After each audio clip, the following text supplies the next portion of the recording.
My name's Amy. I'm in Washington State. Doing some healing here. I'm a heart patient and I'm relaxing and reaching out to see who's out there. Drop some love. Mwah. What does perfect even mean? Is there even such a thing? Ooh, can we switch up all the rules and imagine a utopia? Darling, I'm just so fed up with these expectations. They keep weighing me down. My heart is begging me to get the hell out of my head. I'm gonna live inside the upside down for a minute and pretend, honey, I'm a perfect 10. Whoa, whoa, honey, I'm a perfect 10. Whoa, whoa, and if I say it enough, it gets ingrained in my head, and I start to see, honey, I'm a perfect 10. Honey, I'm a perfect 10. Whoa, honey, I'm a perfect 10. Honey, I'm a, yeah. Yeah, I've discussed it with myself, and I'm disgusted with the way we're told to have a certain face, a certain weight, because we aren't pixels on a screen. No, we're human, we breathe. Every single thing we see curated, it's overrated. These expectations, they keep weighing me down. My heart is begging me to get the hell out of my head. I'm gonna live inside the upside down for a minute and pretend, honey, I'm a perfect 10. Whoa, honey, I'm a perfect 10. Whoa, and if I say it enough, it gets ingrained in my head, and I start to think, honey, I'm a perfect 10. Honey, I'm a perfect 10. Whoa, honey, I'm a perfect 10. Honey, I'm a, yeah.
So what's good?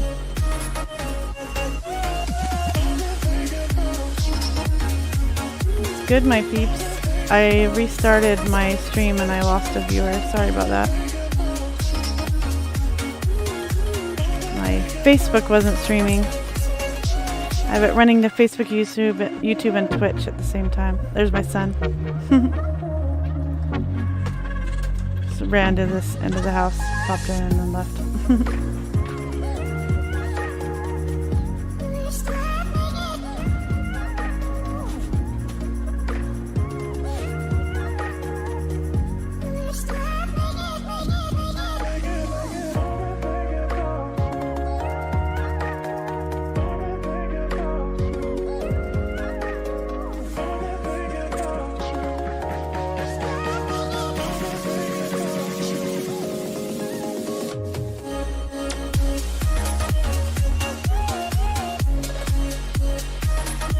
Welcome, welcome to those who are viewing.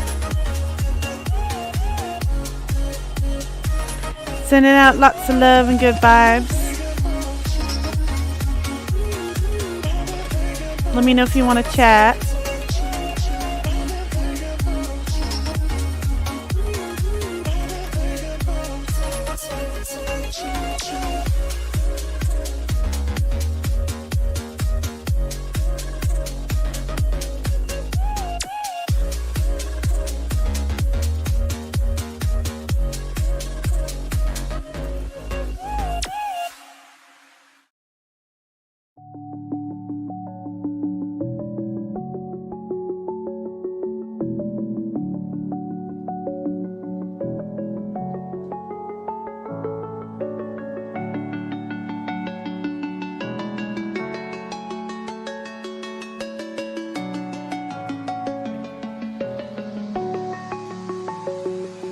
I'm alone, I'm a broken home. I gave you all the bricks that I own and know. I'm letting go, I'm breaking these walls down, breaking these walls down. If you want adventure, then fly to home. But if you wanna travel, then go alone. Yeah, what's the point in us if I never know? Yeah, if you're gonna leave, I'ma let you go.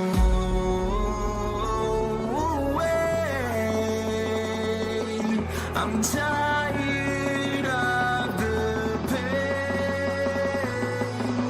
Go away. I'm tired with yesterday.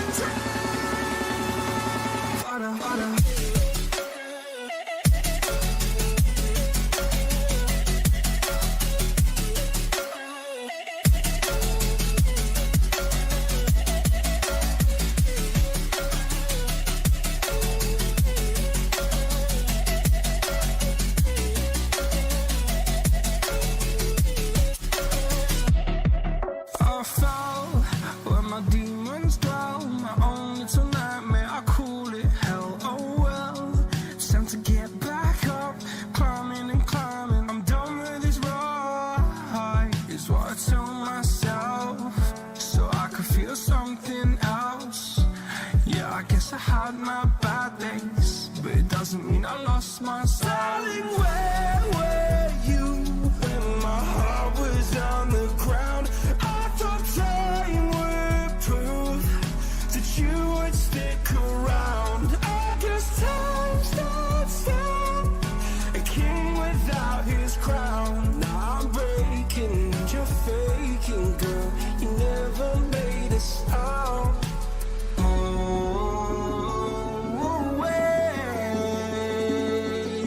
I'm tired of the pain. Go away. I'm tired with yesterday.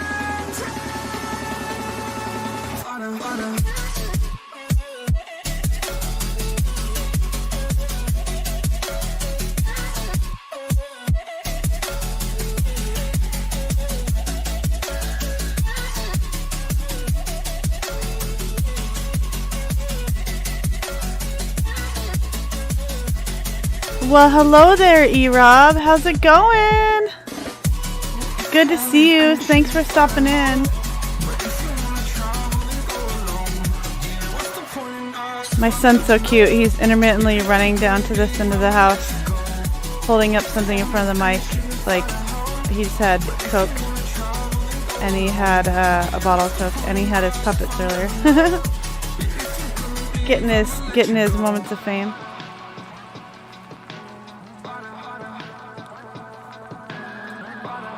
Really enjoy your music and your channel, your radio station on there. Thank you, E-Rob. You rock, and I'm happy to show support. Thanks for coming around to my channel as well. Thank you, thank you.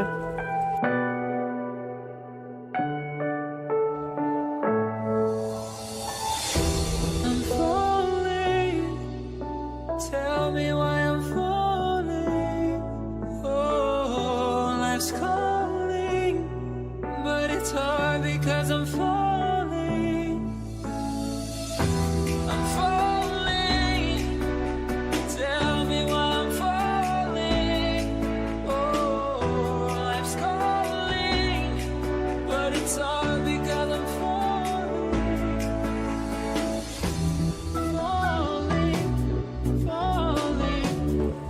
Yeah, I bet you're tired. Hopefully you get some rest in. Thanks for stopping in even when you're tired. You're doing a good job.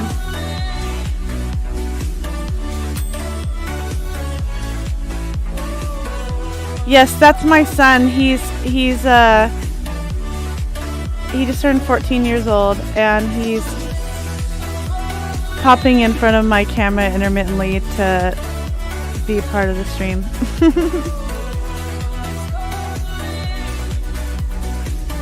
But he's kind of shy, so he's like show a puppet. He'll show a puppet or like an arm. Oh, you have a 13-year-old. How sweet. Yeah, mine was 13 and he just turned 14 on the 8th, February 8th. Yeah. Yeah, E-Rob has a son that's 13. I was just telling my son. His name's Jameson. Yeah. Hopefully you can hear me good.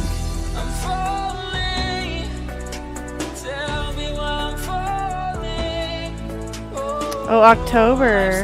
Cool, cool. Well, they're close in age. That's really cool.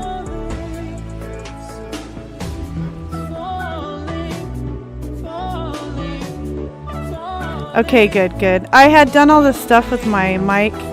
It's a newer mic, and I had done all these filters, and then I took them off, and I swear it sounded better almost without them. I'm like, what? Did noise gate and all that. Noise filters and oh, you have an 11-year-old and a 6-year-old girl. How sweet.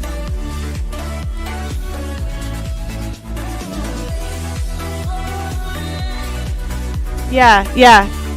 He has puppets. That's one of his pirate puppets. His pirate that doesn't have his hat on. So good. So good shooting. Can you grab your pirate with the hat? It's fun. Sometimes we play pirate type music and then get out the pirates and have them move around for streaming. I just love to spread love, so I'm a variety show. You never know what you're gonna get. But I've been working on ambience videos for relaxing, so these videos I've made them from free clips and free music and some of my own twists and all that, so.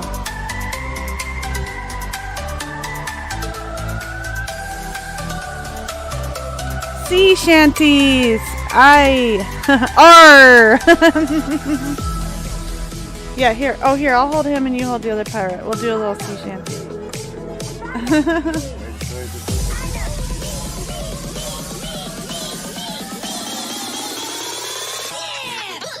R! Oh, his hat fell off.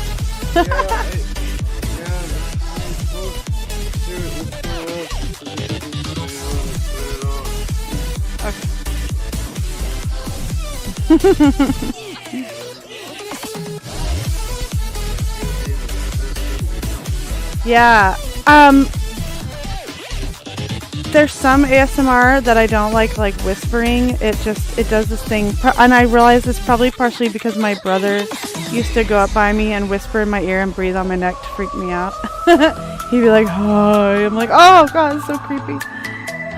But I love like ambience ASMR for ambience and meditation. I'm a heart patient and I got all this health stuff going on for over a decade.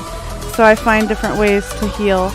And sometimes it's something really relaxing to soothe, like help anxiety. Sometimes I like to rock out. But I definitely want to do some chill streams for healing, for relaxing and healing anxiety, getting sleepy. Yeah, I just downloaded a rainfall loop, the sound of rain, because I fall asleep to the sound of rain on my phone every night. And I've been wanting to make some meditation videos with just the sound of rain and really pretty scenery. And so I got some rain sounds. I'm all excited about that.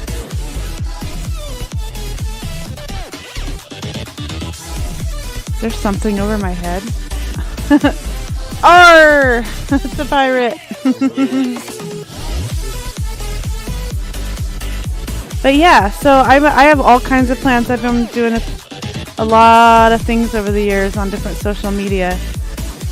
And, you know, working with my empire of love. And then I found Twitch and OBS Live, and my world is not the same since. Because now I have all these ideas, and then I get inspired by all you guys on Twitch, and yay!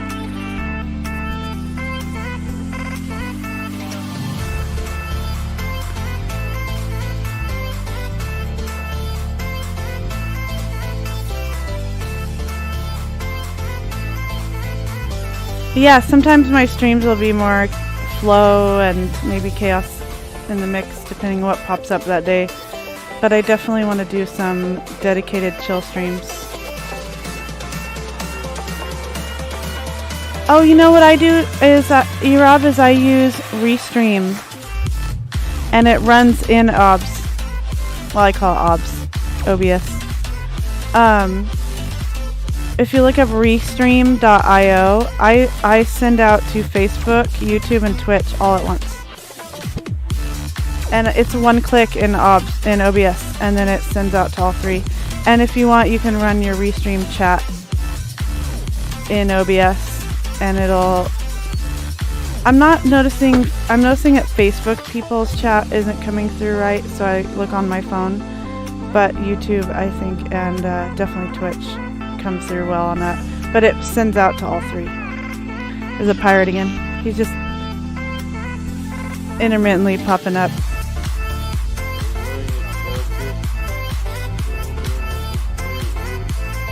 Oh yeah. He said he's wearing a jacket, if you're wondering what the gray is. His daddy's jacket.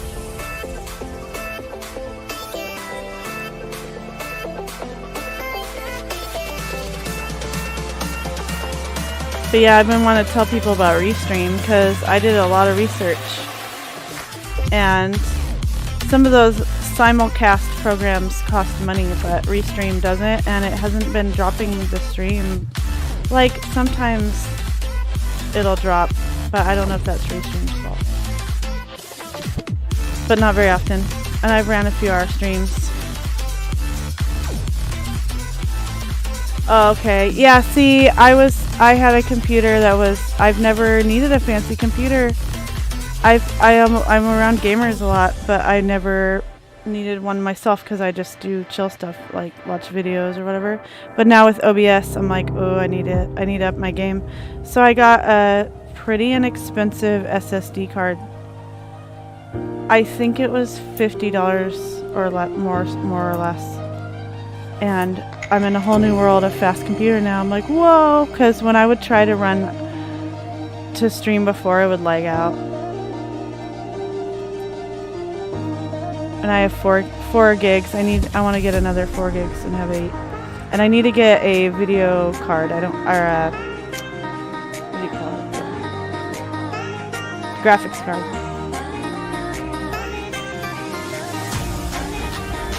Yeah. SSD. That's what I didn't have SSD before, and I got it. It really was I think it was like $50 or less. I think mine was the Kingston brand. I was looking at the Samsung ones too, but it was so cheap, and it made my computer like a different world. Like, it's so much faster. Before, if I tried to stream and like turn a game on, my computer would start. I tried to put on Fortnite, because I haven't played that before, and I'm not a gamer, but I was going to check it out, mostly for my son and stuff, and it won't load. It would not load. It would freeze out for like 15 minutes, and my computer would get stuck. I'm like, oh crap. But now I haven't tried playing a game, but I've been streaming and I've been using editing programs. My computer, if I try to use an editing program, like download one and use it, it would lag out.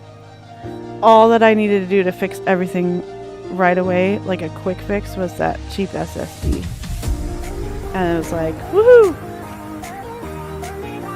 Way better.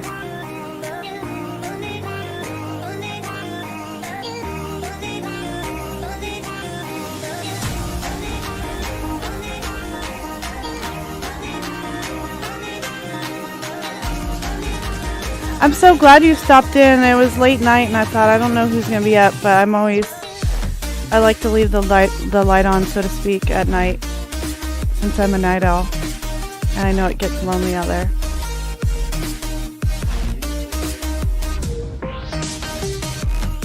So I figured even if I only reach one person or a few as I grow my Twitch channel,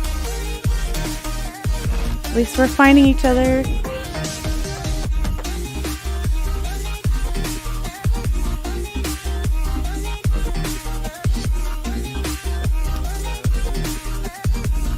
Let me know if you want more mellow music or anything. Or I'm just hanging out.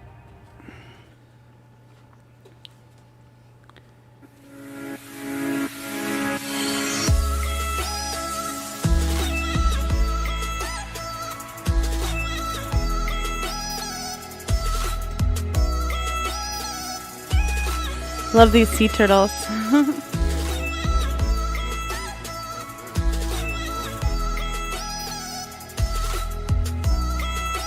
Just chilling, tired, not sleepy. I understand that feeling.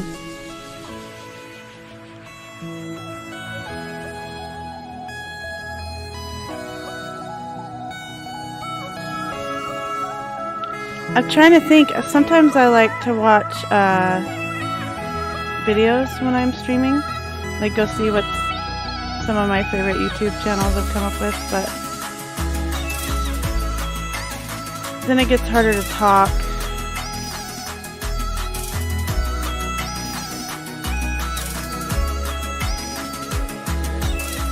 Sweet.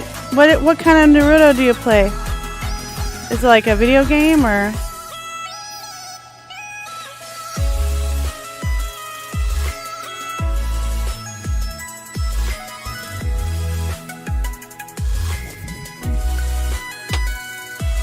That's cool. I've heard of Naruto through the years.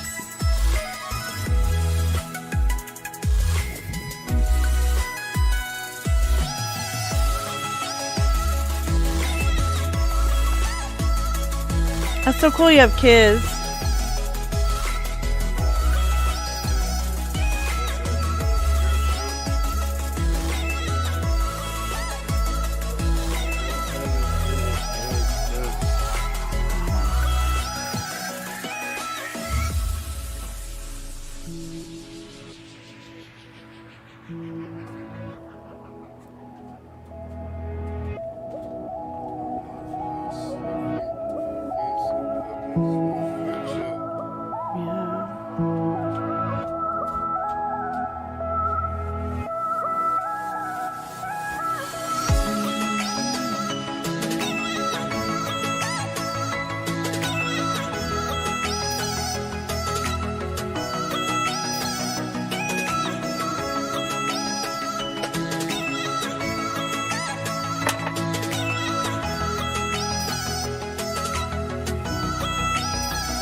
Facebook drives me nuts sometimes.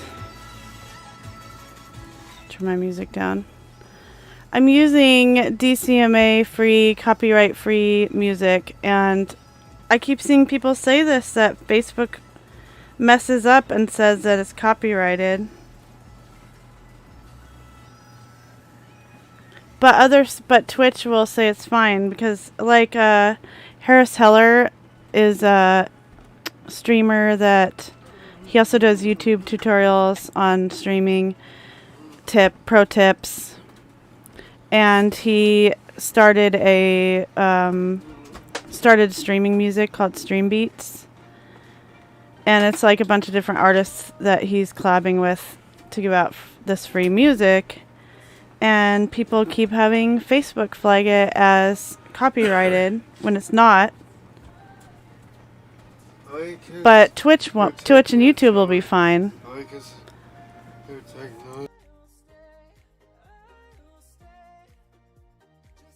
So it seems like Facebook's algorithms have trouble sometimes with figuring out if music's supposed to be copyrighted or not.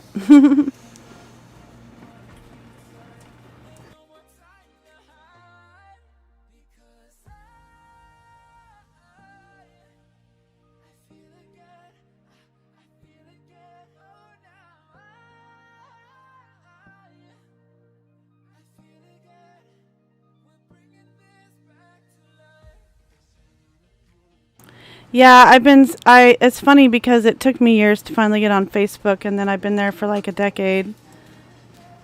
And that's where I've ran support groups with thousands of members, and got a couple of groups. One's got 25,000 members. That's just Marvel memes. And then one with 23,000 and some members, just Star Wars memes. And then I co-own with those groups, and then I have some more like serious like support groups, different. But anyways, and I've been vlogging my medical journey, my health journey with getting sick the last decade. And then around Christmas time I found Twitch, so I was all excited about that.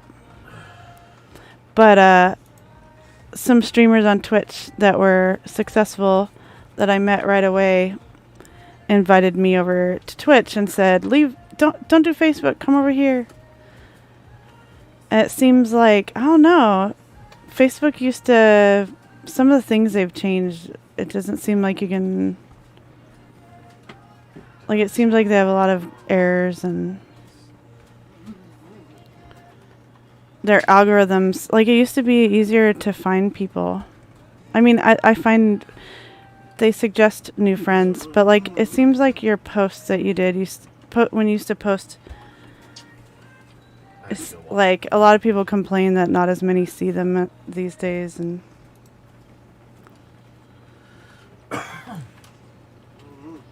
but yeah, so Facebook, I love it for the social aspect, but for videos I think Twitch is going to be, because I found out when you become an affiliate you can't multi-stream at once. I'm like, oh. So it's like Twitch wants me to be my main gal.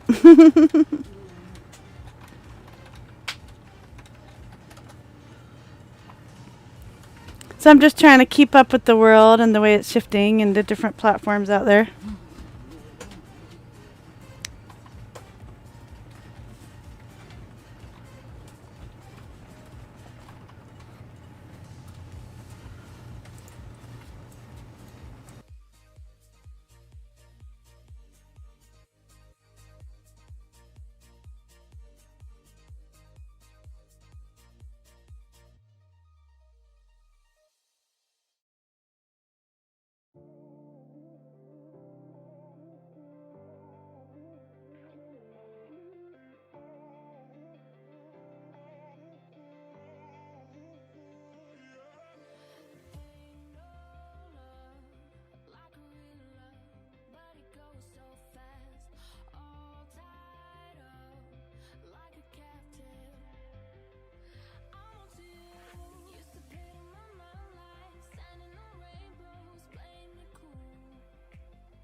I'm going to change the music.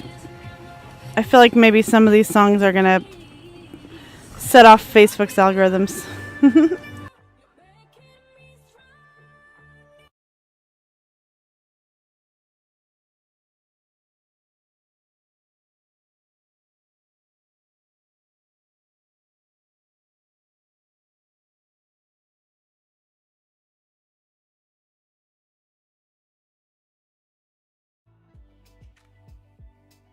I love my Squarespace site's simple and beautiful design.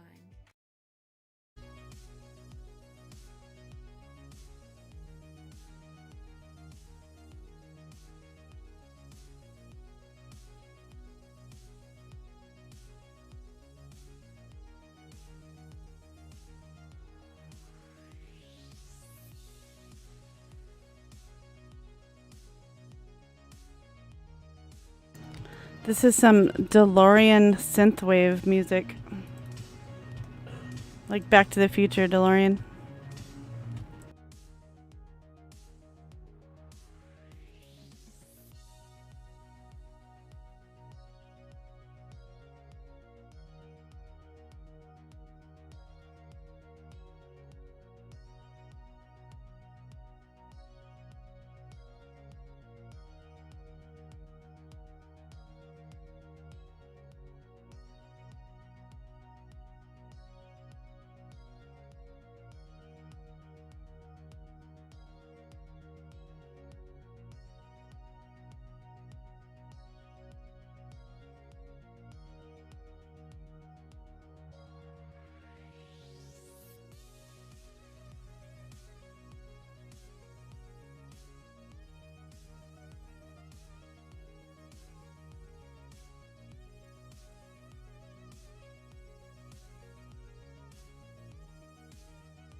Well, hello there, New York City. Lurk away, lurk away.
Hey, White Pyro TV. Welcome, welcome, welcome. Lots of love.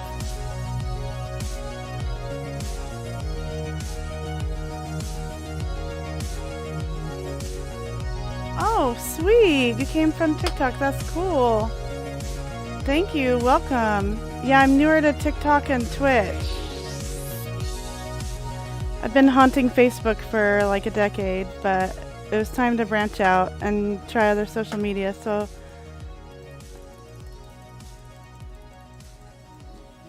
Cascade said, yeah, I am in, basically, I'm about 3 hours south of Seattle. I used to live in downtown Seattle. And then I'm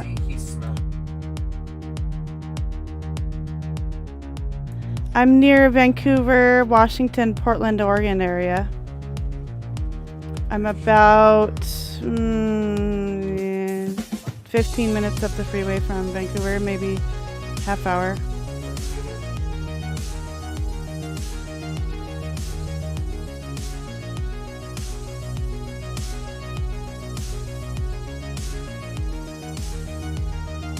Yeah, I'm on the Southwest Washington, in Southwest Washington. That's cool. Marysville, that's near Everett. I used to live up in Seattle and I used to go to college. Back in 2005, I used to go to college in Shoreline, which was heading up towards Everett. And I've also been to Everett and Marysville. Small world. That's neat.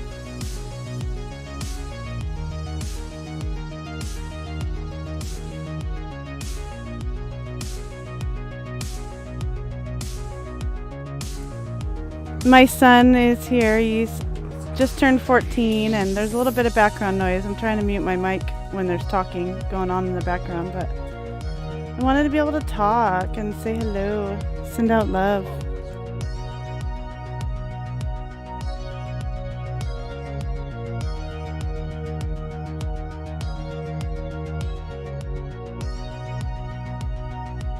I'm gonna switch overlays and go to one that has a new video that I made, compilation of nice scenery and some music that I added to it. I'm gonna go put that back on.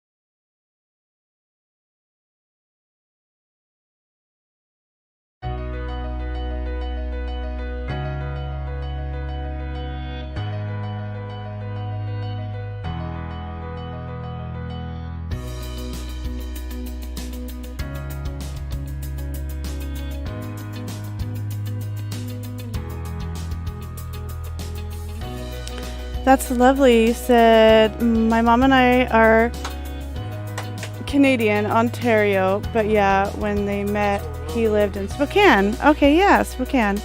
That's where my great grandma lived for years. So I have a special spot in my heart for Spokane. I like this side better over here, more to do, but Spokane has some really neat things in it too. My great grandma lived in Colville, which is outside of Spokane. Yeah, TikToks. Yeah, all I've done is like because I've been really sick and it's been a rough winter for my health. But also I've been through worse, so I'm a survivor. But I've done just like kind of dance around with music on, like, and then play with adding some effects to it. But I haven't tried like the full-on making TikTok videos. My mind has a hard time wrapping around it. But there's some crazy stuff people do. I kind of feel like TikTok is like, sometimes I haven't done acid before, but maybe TikTok would be a little bit like that. Like, so I guess if you got seizures, there's some TikTok videos you want to watch. But I love it. It's like it's so neat how people connect on there. People are so sweet on TikTok. Some people, they're just like super big hearts. I love it, love it. Spokane is an English football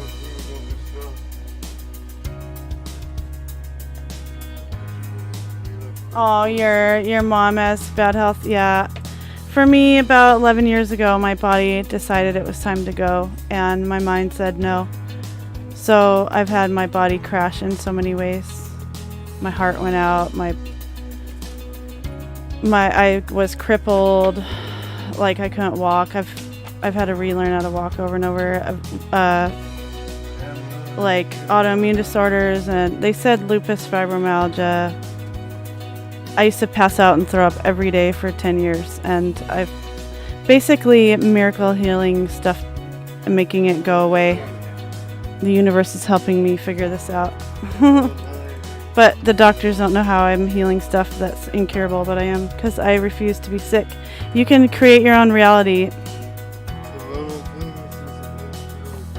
I definitely notice that if I'm giving up, my whole system crashes more. But if I train my body that needs to be alive and active, it tries to keep up and be more useful. But yeah, it's a lot of knowing when to push and when to let go, and lots and lots of vibing up. And it's been really lonely, so I'm really glad to find Twitch for that fact, to be able to reach out to people.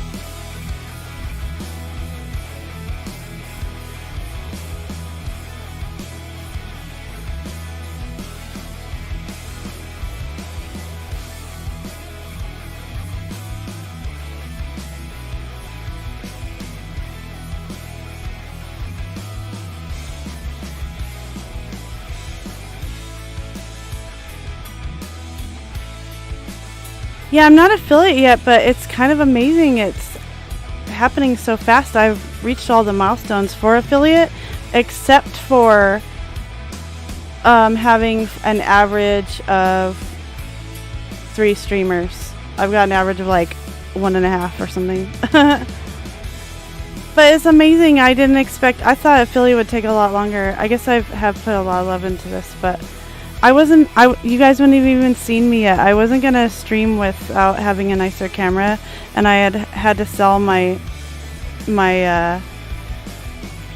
Canon Rebel camera. I had a T6, I think it was called, but I'm using a webcam, like not a fancy one, but I really wanted to reach out, so I've been making it work, and I didn't expect to be so close to affiliate already. Yeah, like 3, like I'm getting, basically there's times where I chat and there's less people, and there's times where there's more, and they want a higher average of 3 or whatever. I've just kind of been practicing working with OBS, learning the ropes and Twitch and all that, but it's happening a bit faster than I expected. But I've also poured a lot of heart and soul into it, and studying, grinding stuff out.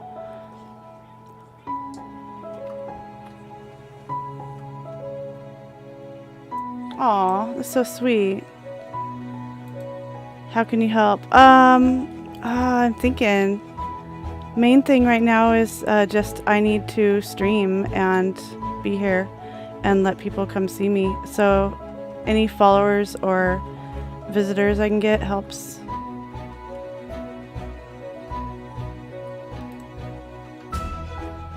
And I do charity work. I have a charity foundation. It's not, what do they call it? It's not a non-profit yet. I've been working with it for like 7 years as I've been going through my health journey. And I used to grow thousands of pounds of vegetables and give them away, always trying to find ways to spread love. Last couple of years, I've been taking more time for myself and trying to really get in tune with my body and what I need to do each day, and feeling a swing up. So it's like we're swinging into spring.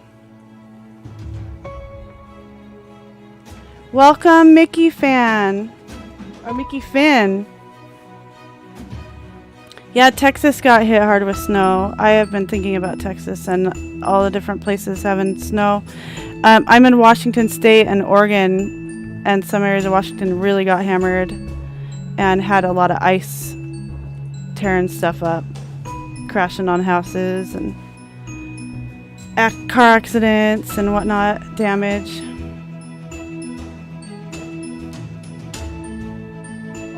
We got snow here, but it melted. It was here for a couple days, 2-3 days.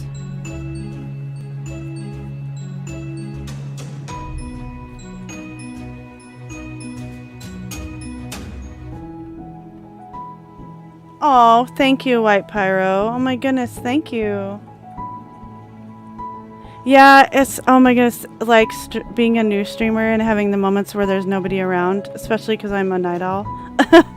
But you just never know. Like right now you guys are visiting me, you know, like I'm finding that if I just be here, there's awkward moments where no one's around, or they're here but they're lurking. And so, or sometimes it's hard for me to talk because I have family.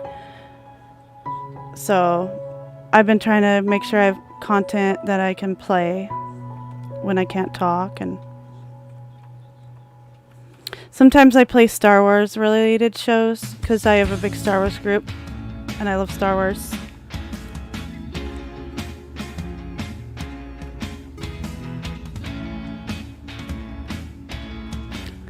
Minnesota has snow. Yeah, I bet.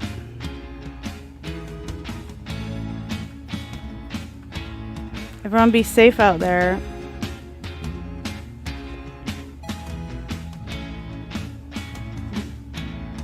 So honored to have you here. Thank you for joining, everybody who's here, whether you're talking or lurking. Welcome, welcome, welcome. I have this going out to YouTube, Facebook, and Twitch. So I put Central right in the card.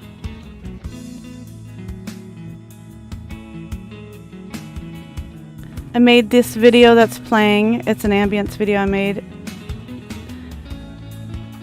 Love to send out the healing vibes.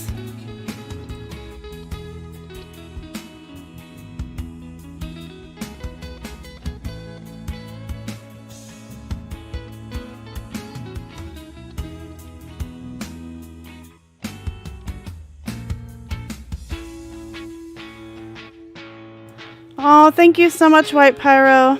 Yeah, I could be calling more people in through Discord. I'm learning Discord too. And I've had some streamers invite me to broadcast out when I stream. But I'm still getting going, you know. So it's like in some ways I could be reaching out more to bring people in, but like I've been getting hammered with the health stuff, so taking it one day at a time. Having a lot of energy on the inside and waiting for my body to catch up.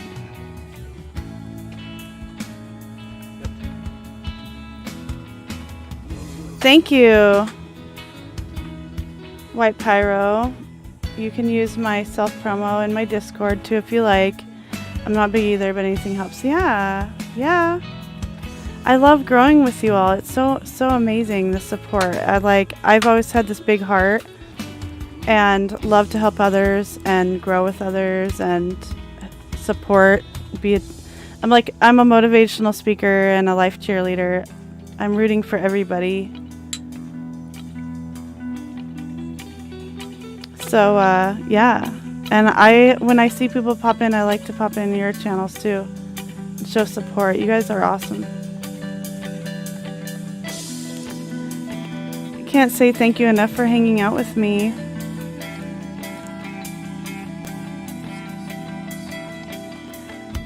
I've been social with people on the internet, but like on Facebook, but it's different on this, having it live and all that. I like it.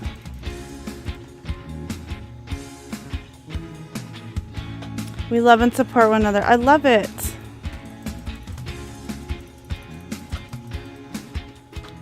I had this feeling about Twitch for a long time that I should be over there, and TikTok. I finally got over on them, but I had this feeling about Twitch, and I'm a really good gamer sidekick, but I'm not a gamer myself. And then I finally checked out Twitch, and it's like There's a whole lot of stuff going on here I didn't know about. There's even a girl who just sits and knits. She just sits and crochets or knits. I think it was crocheting. So there's all kinds here. I love it. Yeah. Yeah, it's like she just sits there and knits. And there's some people that do sleep streams. There's people that dance. There's people that sit and chat, come up with fun games. I have all kinds of... I'm a poet, and I've been working on song lyrics and working on, at some point, singing.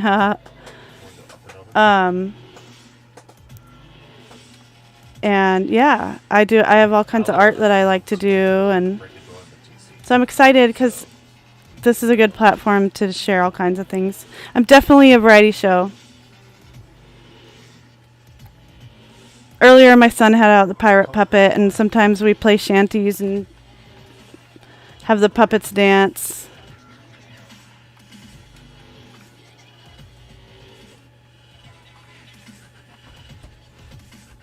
I'd like to do some streams outside when the weather's nice, gardening. I'm really big into gardening for charity and for therapy, and get one with nature. Nature's so healing.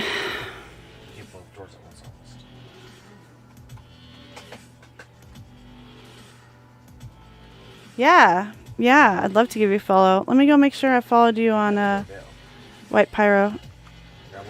Make sure I followed you on Twitch. Actually, I'll do it on my phone.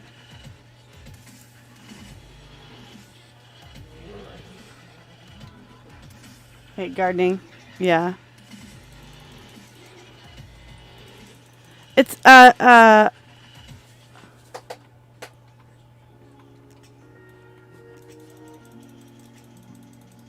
I love following people. I'm happy to.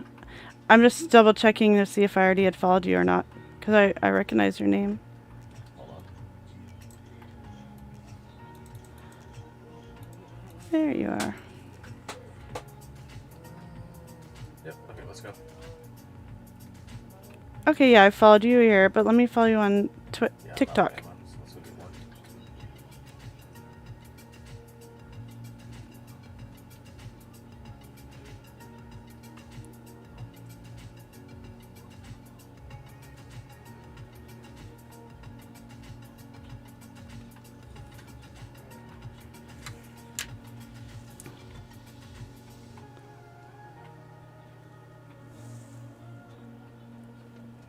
Yeah. You can see your real face on TikTok. That's why I'm excited about streaming, and it's fun talking to other streamers. And get to see each other.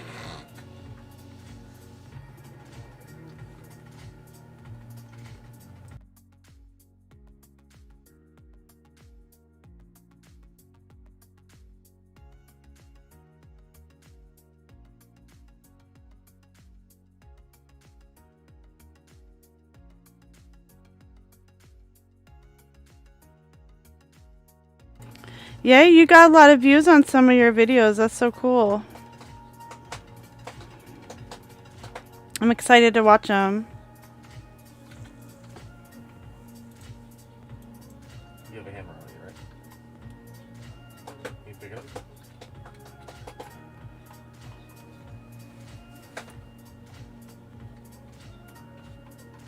Oh, nice. Full screen. I love doing that. My computer runs on a TV in the front room, and yep, my son, he's in another room, but he's intermittently running to the other end of the house, popping in and then leaving again. He is aware that a camera is on, and he's like shy, but then he wants to have his moments of fame.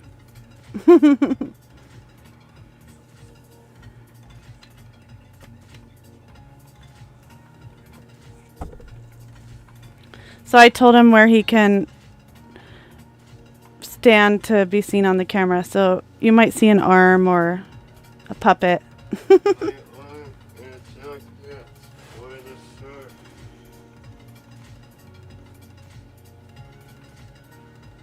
I think this stream will really be really good for his shyness, like learning how to people more.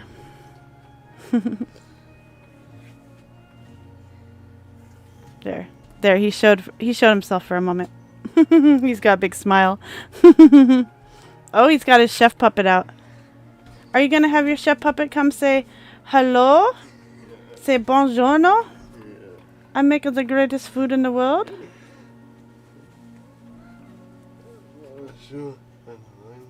That's his chef.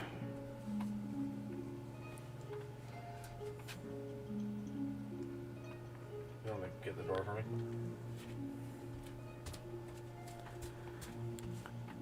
me? I really like ambience videos. It's Watching so them, and fun now to I've been scroll. making some. And there's some nights I think where I'm gonna just have it full screen ambience and just talk in the chat, so that for people that want to zen out. This is kind of in between where I've got it going, but then I talking on the mic. But yeah, sometimes I'll talk more and sometimes less.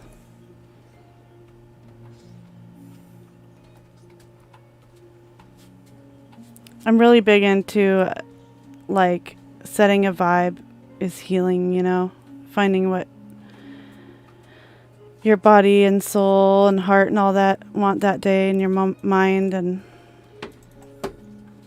a lot of noise in the world. So I'm constantly reminding myself to retreat and realign, kind of tear out from the worries of the day, and that's how I keep going. That and cannabis and love and community.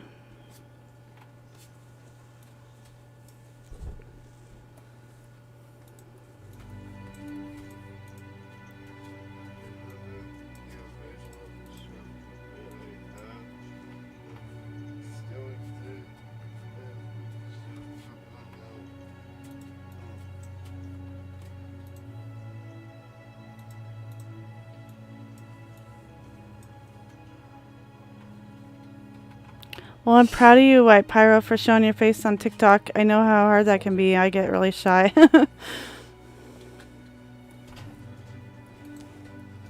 Welcome! Noodles on stick. Let's go affiliate. Yeah, get close. Just gotta, I have all the milestones except just needing more viewers, so just need to keep streaming. Oh, thank you. Thank you, thank you. My goodness. Welcome. Remember the original One Arm Styles. Welcome, welcome. Aw. You guys got me in my feels.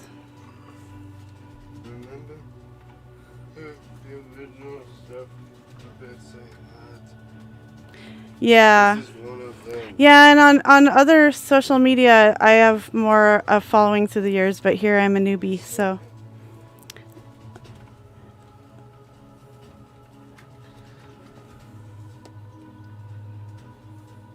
Remember the original stuff? Yeah. Yeah, I just need to keep streaming and make myself advertise more. This snowstorm that hit knocked me out for a bit. My heart, I'm a heart patient, and my body was like, fuck that. Pardon my language. Remember the original Chef Pepperoni? My brand, well, what are we doing? Are we playing games?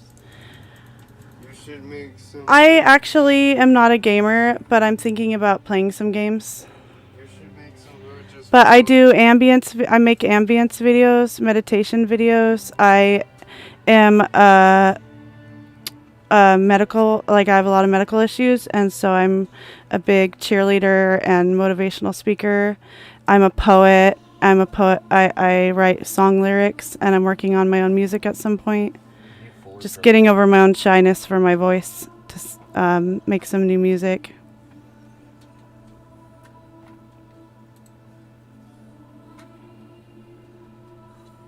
Oh, well, Bless your mom and the lawsuit that she's going through with her health stuff. You wanna geek to geek?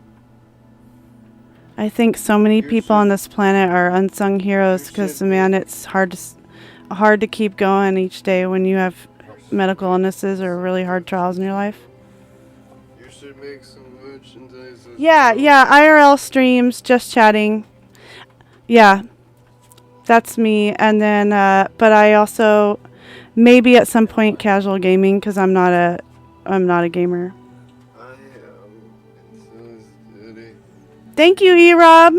Oh my goodness, thanks for the support. Remember? Noodles likes a turtle. Thank you. I made this video, and everything I used was copyright free. Not everything. Watch out for the camera, buddy. I know. Oh. But I just realized that the music changed on me, and I don't want to break DCMA. DMCA to correct. Yes. I said it wrong. My son corrected me.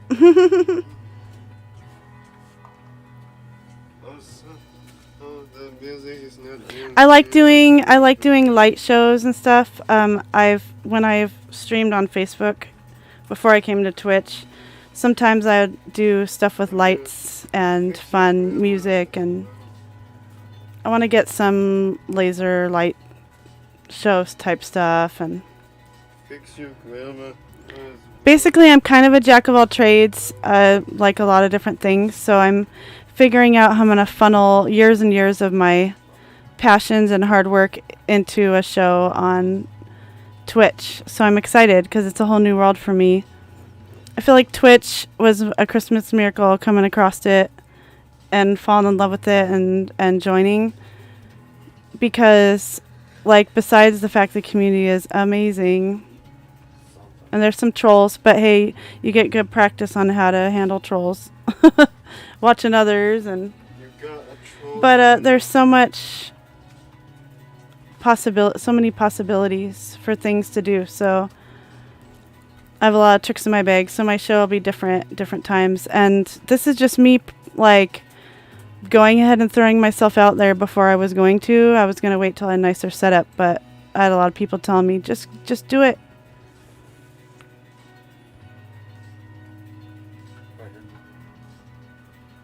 Welcome, One Army. Am I a witch? I would not call myself a witch, but I do like witchy stuff. Some of it. The loving stuff. The good vibes, good energies. Weird insignia. I don't know what you mean by insignia. Insignia. I love all kinds of traditions and faiths around the world and honor them, respect them. Unity.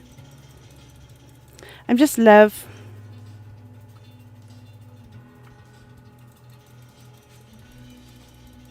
Oh, E-Rob, you're going for a partner? Good for you. You're going for partner. Heading too. towards the consistent 75 viewers. You're going Hype, hype, hype, hype for E-Rob 773. hype, hype, hype for you too as well. Oh, and my son said hype, hype, hype for me as well. You're getting closer to partner and affiliate. E-Rob's music station on Twitch is awesome. Check out E-Rob 773. Hold on a second. Yeah, partner is hard mode. Back on Facebook back in the day, I had that I had that kind of activity going on when I would stream. Like,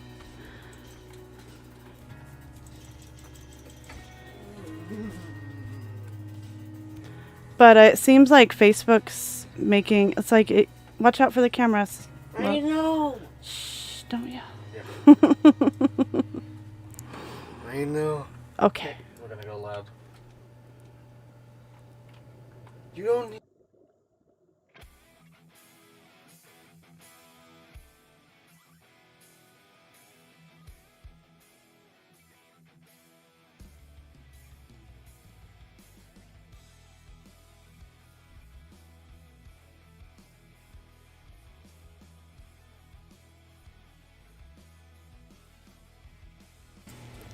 My son was trying to knock the camera down, and he said it wasn't him. It was his chef puppet. Oh, Chef Boo. That naughty chef puppet. It's Chef Boo Boo. For the clone. I'm rooting for you, Erob, to get partner. And I was really glad to get to hear one of your songs. I love the funny part towards the end. That was great. I could tell it was your voice. That was awesome. I felt that. I liked it a lot. I vibed with it.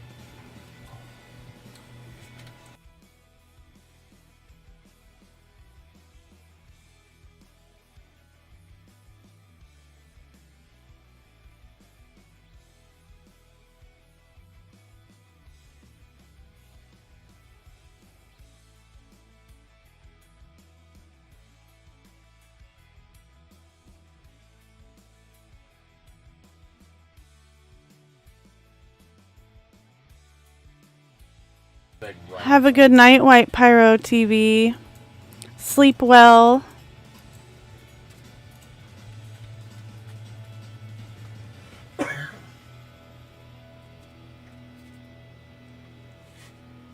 Lurk away.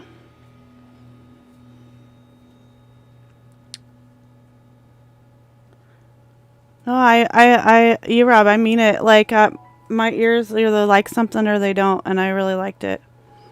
And I felt like I've been looking for my soul tribe, like people that I really vibe with, and I got it, you know. This one, And when you did the funny part, I got it. I totally got it. I was like, oh yeah, that's awesome. That you got like a unique and amazing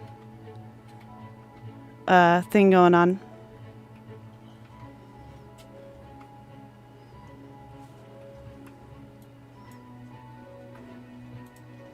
Like I definitely feel pro vibes. Hey TBO 1981. Welcome, welcome, welcome.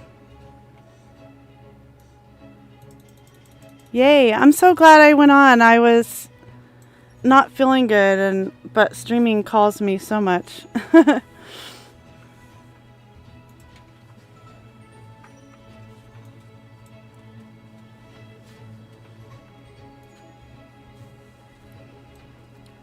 Always sending out the love and good vibes. I'm in Washington State, this might hurt.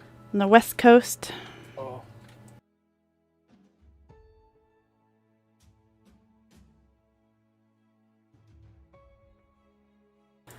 Just chatting and putting out the mental health love and keeping the light on Don't go down. for the night owls. We have no ladders. And Well, let's go get a little more. also I made this ambience video, the music and the visuals.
Rust is a fun one to. I like to Man, watch I really games wish I be had that played. red drive.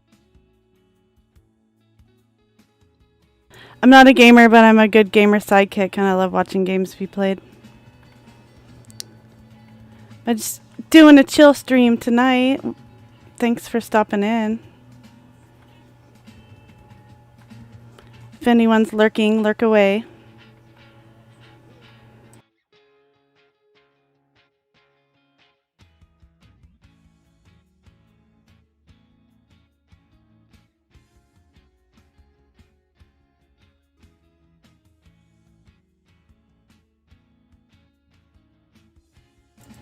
I'm in my feels with the love and support. Thank you, thank you. Yeah, my heart's been hurting.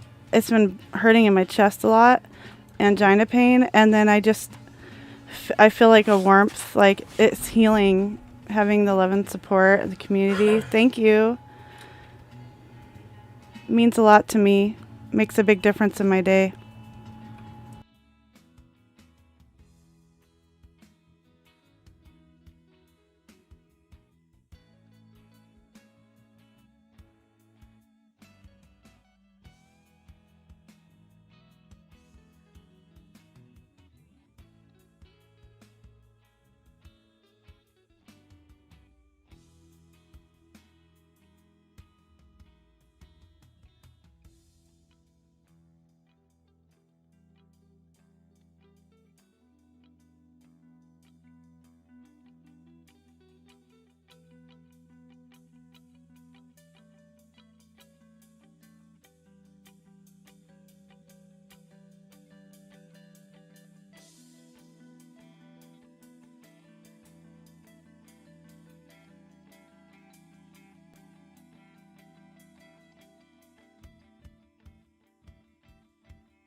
I've been thinking about making a fireplace ambience that's just the fireplace playing for a while.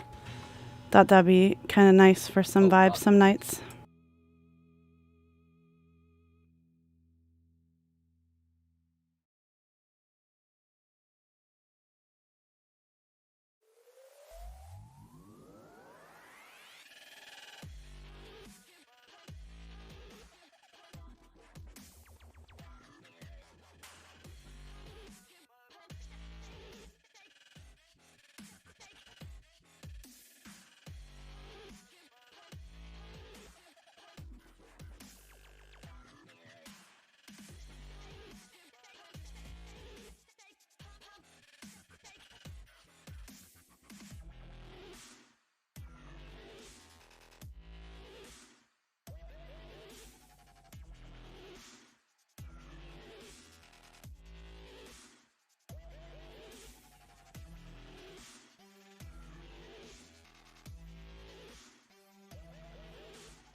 Let me know if anybody wants to do anything different. I can always put up some videos for entertainment, for something different, or I can keep it chill.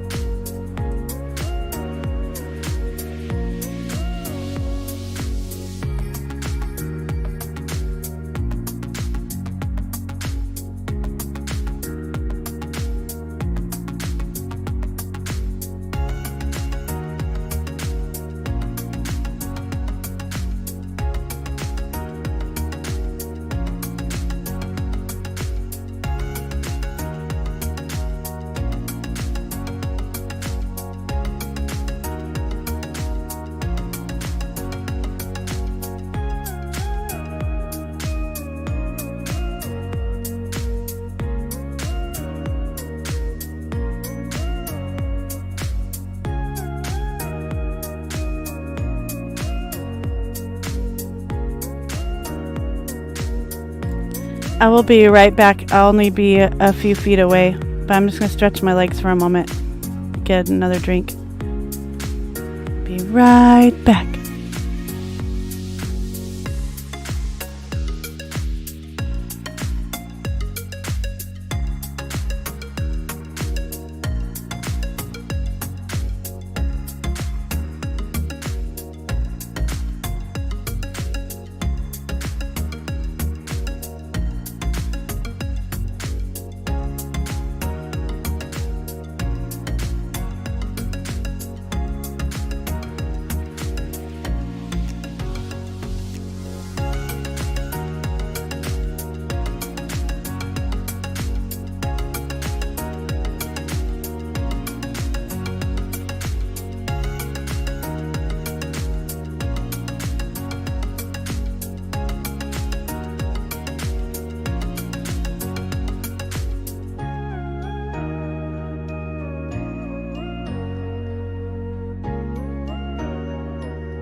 I'm back.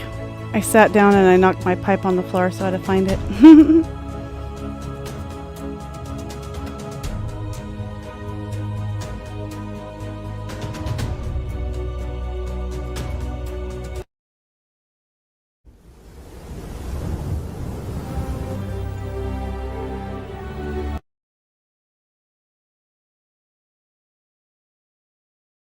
Go up. I'm going to change the overlay and the music just one moment.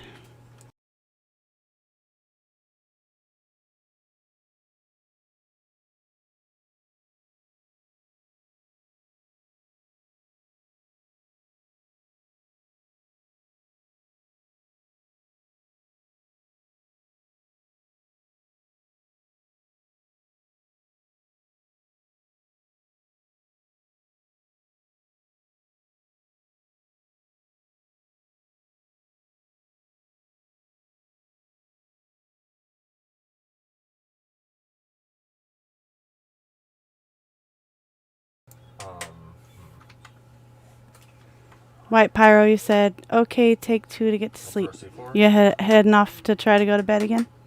Is that what you're saying?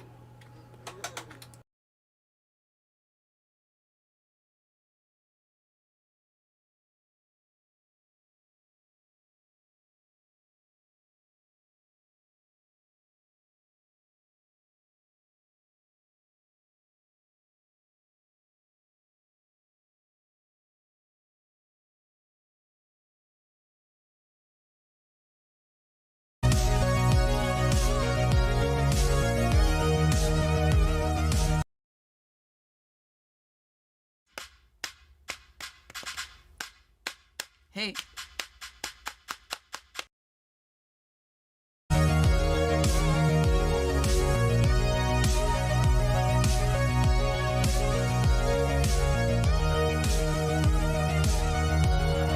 Ooh, yay, a new TikTok. Sweet. I'll go check it out.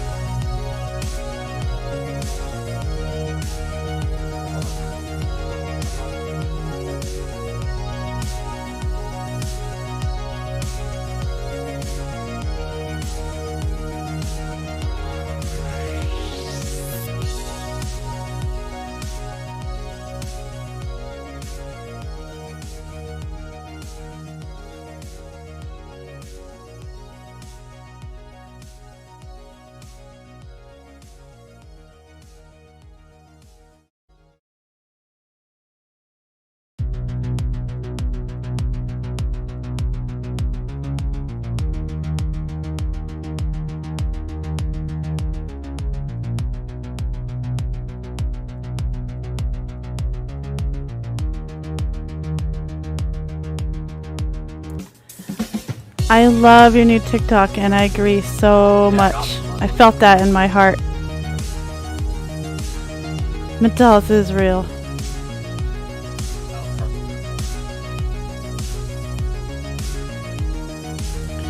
Well, I hope you get some sleep. Lots of love to you. Hopefully you can get relaxed. And one of the hardest things for me is shutting off my mind. It goes and goes and goes. And I'm like, I'm so tired. Please. So hopefully you can get some calm vibes.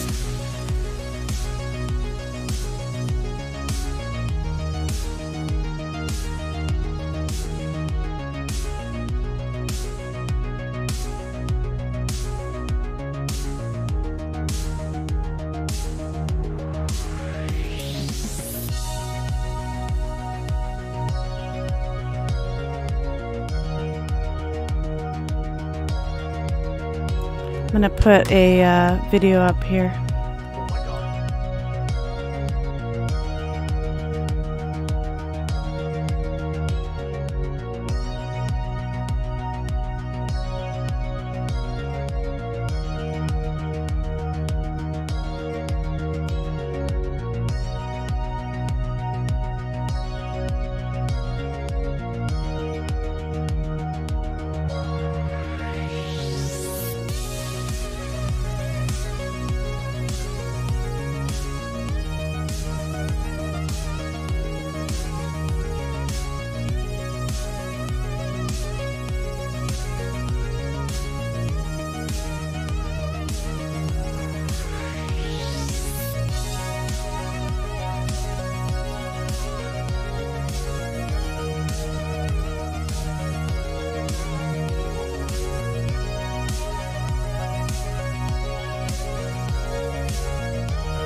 Is your agency using WordPress to build websites?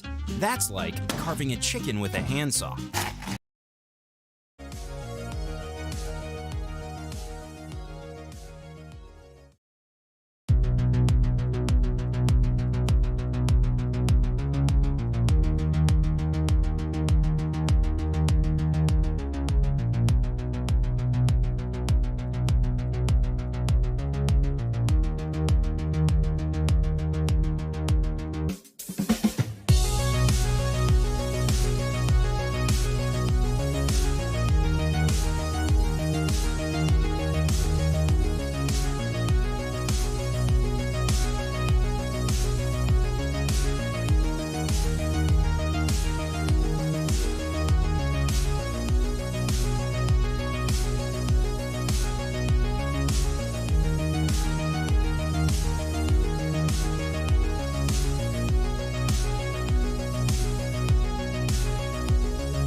I'm gonna change the vibe off of music onto a show, I think. Unless I find some other music. Thinking about it.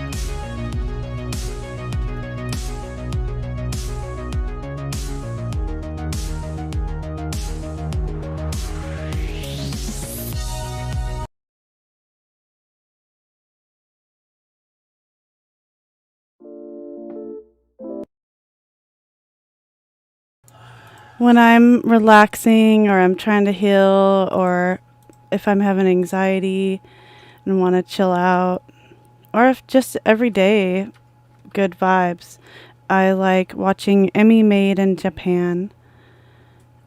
Emmy Made on YouTube, and she has videos on other places too, Facebook and whatnot, but look up Emmy Made. She does food videos, and she makes food, and she tries unique candies from Japan, and she does all kinds of stuff.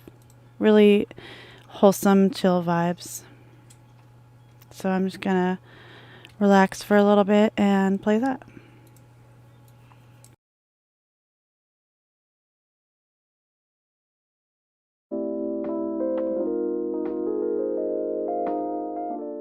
Greetings, my beautiful lovelies. It's Emmy. How are you? It's great to see you and welcome back. Today's video is sponsored by Bright Cellars, the monthly wine subscription that brings wines to your doorstep that you will like. Super simple. You just take the 7-question quiz and wines will be matched to your taste preferences. And I love the surprise that comes when you open the box to see what wines have arrived. I also love learning about new wines, tasting new wines, and the wines come with these really great educational cards that list origin, good pairings, the right temperature to serve the wine at. It's so great to get this little collection of information right with your bottle of wine. I like the convenience of Bright Cellars. There's no need for me to make any extra stops. The wines come directly to me, and each box gets a little bit smarter. I enter my ratings from my previous box, and the next box is tailored based on those ratings. So what I like about that is that I know I will like all of the wines, but there's a little bit of variety in there as well, which makes it fun and exciting because then I get to try something new. So if you'd like to try Bright Cellars for yourself, click the link down below to receive 50% off your first 6-bottle box and take the quiz and get started. Big thanks to Bright Cellars for sponsoring this video and for their continued support. So today I'm going to be testing a heat alleviator. I have heard that this drink, Paldo's Banana Punch, is supposed to alleviate heat, meaning spicy heat. So I'm going to be making up some spicy ramen and giving this a taste to see if it is true or not. Theory goes that capsaicin, which is the chemical ingredient that gives you that burning sensation, is fat soluble. So something like milk, ice cream, something that has a little bit of fat in it, are supposed to act like a solvent and kind of wash some of the capsaicin away. I don't see that there's any fat in this, so that doesn't really fit the theory, but I'm very curious to see not only what this tastes like, but does it really work? I'm going to be testing this with some instant ramen. I've never tasted this instant ramen before. This is made by Nongshim, which is a great maker of Korean ramyeon. And this is the K-Army stew. This is an instant version of purejjigae, which is army-based stew, which is made with ramen noodles and a bunch of different ingredients put together in a pot, as shown on the picture. This probably will be mildly spicy, but to up the ante, I'm going to be adding a bit of this. This is Samyang Burok hot chicken flavor sauce. This is the sauce that is in the famous Samyang noodles, which I love. So I have my own personal ramyeon cooker, and I'm heating up about 2 cups of water. So while my water is heating up, let's go ahead and give this a taste. This is Sunshower Riesling, and Riesling is a sweeter wine with a little bit lower alcohol percentage, and it's supposed to go really well with spicy food. Rieslings are also served at cooler temperatures, so that will also be handy when it comes to combating the heat. Alrighty, cheers.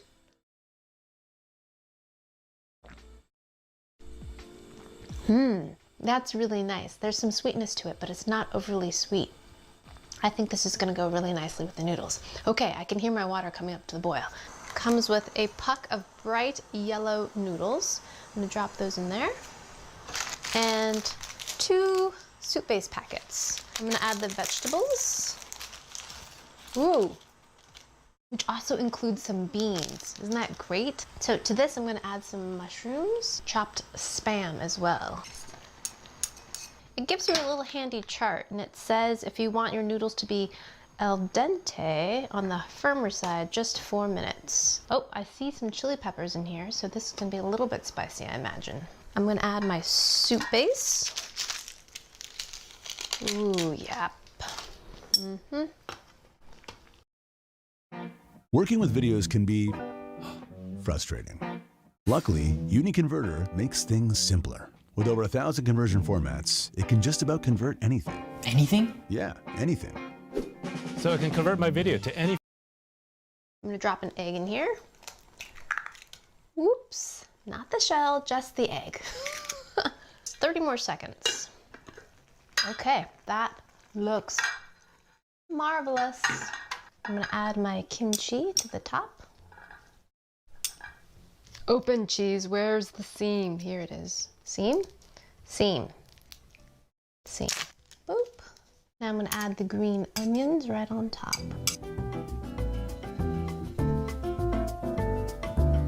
Alrighty, my lovelies, this smells amazing. Da, da, da, da. This is the first time I've used my ramyeon pot, and I love it. Perfect. I'm just gonna eat right out of the pot. I'm gonna stir everything up, get the cheese and the egg. Look at that, doesn't that look awesome? I prefer having my egg a little bit runny. I like how it thickens the sauce a bit. Others prefer their egg more hard cooked. This is your instant noodles. Make it your own. Alrighty, here we go. Itadakimasu.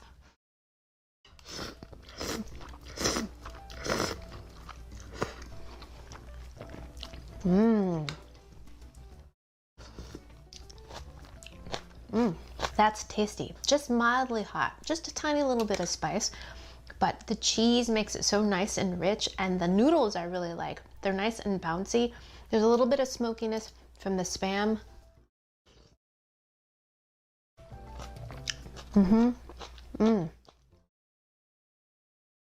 The green onions add some brightness, some freshness. Let's try some kimchi. I love kimchi so much. It's got this great tangy, funky, peppery, tangy, delicious flavor to it. Love kimchi. Oh, this is so good. And it's hot, so it's perfect for a cool day. Delicious. So if you don't like a lot of heat, this is perfect just the way it is, but we're here to test the banana punch and whether or not it relieves any spiciness. So let's kick it up a notch by adding the Samyang bulldog sauce. Ooh, I didn't try any mushrooms yet. Alrighty.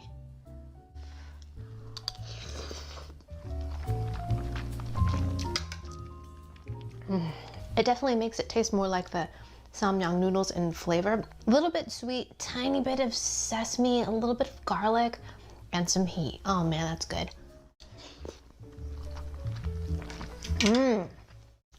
Let's add a little more.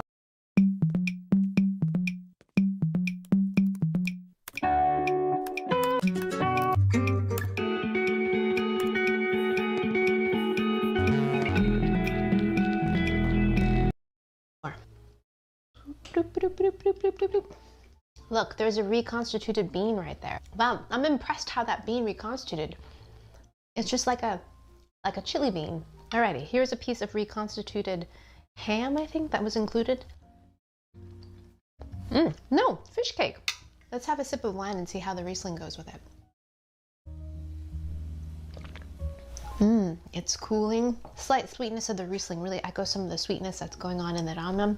It's actually a great pairing. Alrighty, now let's try the banana. It tastes like it too. Wow, that is sweet. I'm not a hummingbird. This is what I imagine a hummingbird must feel like when it tastes sugar water in a hummingbird feeder. Like, it's fake, but kind of good. It's totally artificially banana. It's thin with a little bit of viscosity. There's no fizz to it whatsoever. It's very sweet, and I think it is kind of alleviating the heat. I'm not convinced though. It might be simply because it's been some time since I've had something spicy. So let's eat some more spicy and then drink some and see what happens. Alrighty, it's spicy again. Let's give it a go.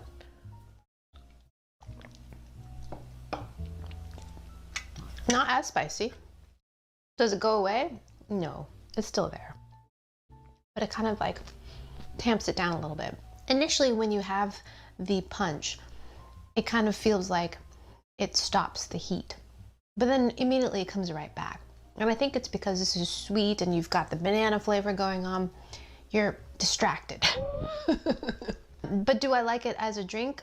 Not so much. I mean, I think most of you know that I'm not a huge fan of banana flavor, real or artificial, and this is definitely artificial banana flavor. So if you like, say, like Laffy Taffy, you'll probably really like this. Let's see what it looks like in a glass. Ooh, tan color. I appreciate the fact that there's no seemingly any artificial colorants to it, but yeah, not exactly my favorite. There you have it. Instant ramyeon noodles with banana punch. Banana punch does temporarily kind of sidetrack the heat, but it does not eliminate the heat whatsoever. It's still spicy, but I kind of enjoy that because I like my heat. I like that pleasure that comes with the heat. I don't know what it is, but I like it. Alrighty, so thanks so much for joining me, and big thanks to Bright Cellars for sponsoring this video. If you'd like to try Bright Cellars for yourself, click the link down below to receive 50% off your first box of 6 bottles of wine. Take the test and get started. I hope you enjoyed that one. I hope you learned something. Please share this video with your friends. Follow me on social media, like this video, subscribe, and I shall see you in the next one. Toodaloo, take care, bye!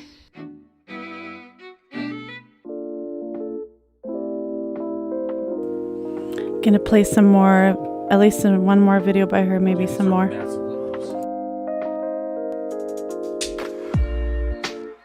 Sometimes it just takes a minute.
I went to the video that pulled me in, and it ended up being my birthday numbers, 1121. Hopefully you heard that. Anyway, so the video that pulled me in was the same numbers as my birthday in it. So yeah, there's your sign. Good vibes. Welcome back once again to my car, to another McDonald's taste test. Unfortunately, I am not in Hawaii. If you missed my last McDonald's taste test, which was in Hawaii, I will put the link above and down below. Today, I am just in Rhode Island, but I am going to be tasting some international foods. McDonald's has unveiled 4 international menu items that come from different countries, and I'm going to be tasting them today. Today is June 6th, and from 2 to 5 today at participating McDonald's, you could take some foreign money and purchase one of the menu items. So I walked into my McDonald's and I used 100 Japanese yen to purchase, I believe it's this one, McStream Bacon Burger. Now this is supposed to represent Spain. There it is. Oh, seeded sesame bun, looks just like a regular hamburger. It has a bit of bacon on it, some onion, some sauce, and this cheese is smoked Gouda, 2 slices of that, 1 beef patty, more sauce. Here we go. Itadakimasu.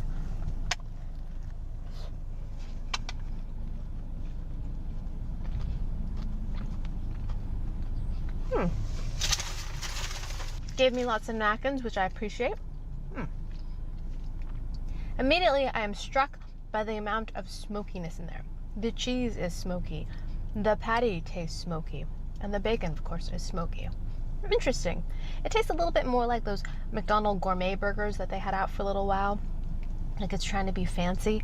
What I do like about this burger is the inclusion and the amount of fresh onion in there. I feel like it really kind of enlivens things and kind of takes it out of the kind of liquid smoke thing that's going on here. Burger patty itself is pretty generous and fat. Looks a lot fatter than what we would get typically in, say, a quarter pounder or something like that. It does have kind of a chewy texture to it, which is, Let me take another bite with some more sauce. I feel like I didn't get any sauce on that bite.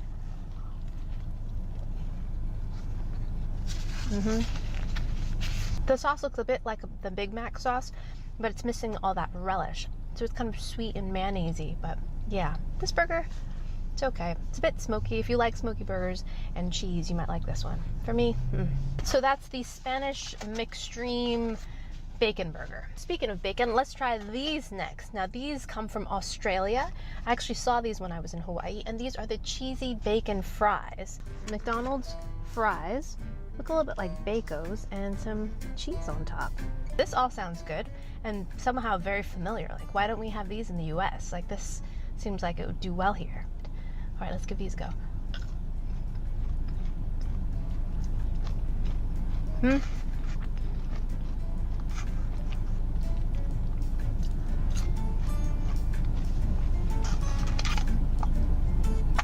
It's a bit much for me.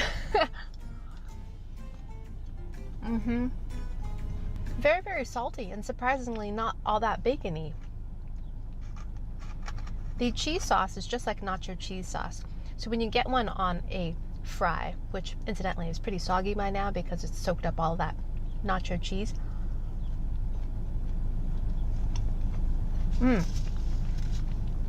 It's a bit like deep fried macaroni and cheese. Very, very rich and somehow excessive. But I'm not really getting a huge bacon flavor. I'm actually really surprised by that. Because there's a good amount of bacon. These are kind of like wetter bacon bits. The pieces are small.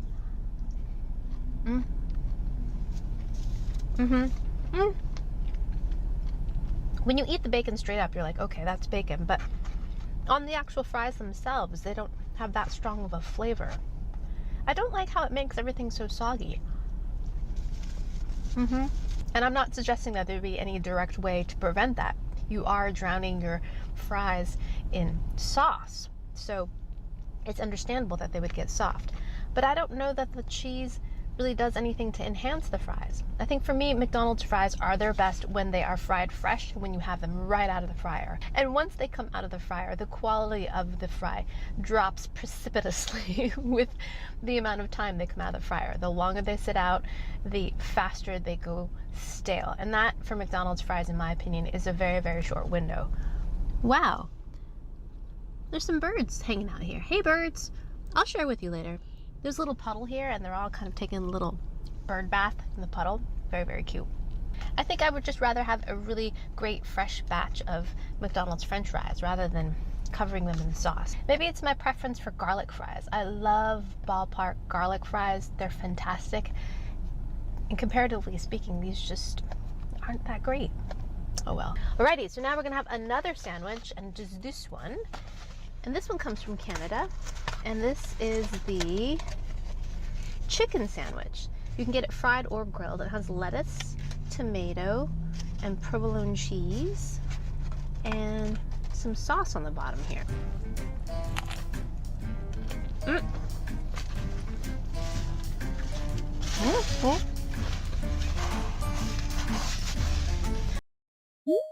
Through Teams, we were able to launch a new beach cruiser. It was called the Lemonade Coast. Everybody. I actually like this one. I'm not a huge chicken sandwich type of person, although I really do love McChicken sandwiches. This works for me. The fried chicken cutlet is familiar in the sense that it tastes a lot like a McChicken because it has tons of black pepper in it and it's fried nice and crisp, like that. Then you've got some more fancy things. You've got the sauce in there that's a little bit sweet and it works. The bun I'm not a huge fan of. I'm not into brioche buns. I just want the soft and squishy bun. But I do like the inclusion of all those vegetal crunch elements. It goes well with the crunch of the crispy chicken. And the sauce works. I'm gonna take another bite because I didn't get any onion on that bite.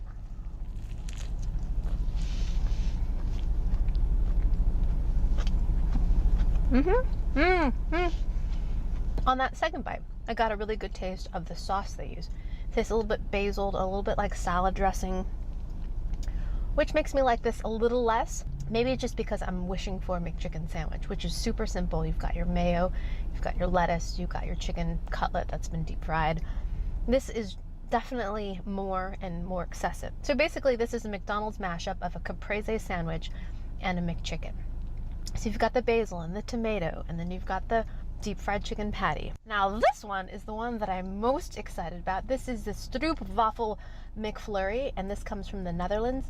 Now if you've never had a stroopwafel before, it's one of my favorite cookies. It consists of 2 layers of very, very thin waffle, and the inside has a little bit of syrup inside. It has a little bit of a cinnamon flavor, buttery, delicious, so good with tea, coffee. What you do is you take the cookie and you rest it on top of your tea mug or your coffee mug, and it softens the syrup inside a bit. Delectable. Honestly, one of my favoriteest cookies ever. So that's why I'm excited about this. So here's the McFlurry. It's starting to melt, as you can see, but there are chunks of stroopwafel in there.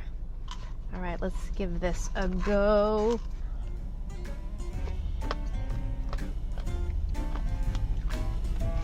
Huh. Wow.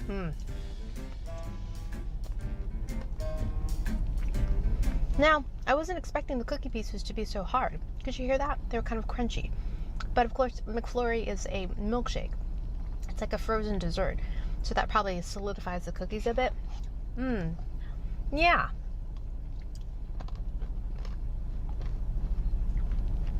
The base tastes like a typical McFlurry, vanilla, smooth, a bit like a runnier soft serve. And the cookie pieces are in there, but they're a little bit too crunchy and hard, but the flavor is pretty close. You've got a nice cinnamon flavor, a little touch of nutmeg in there. Yeah, I think of all the 4 things, this one does it for me. But, you know, I've got a sweet tooth.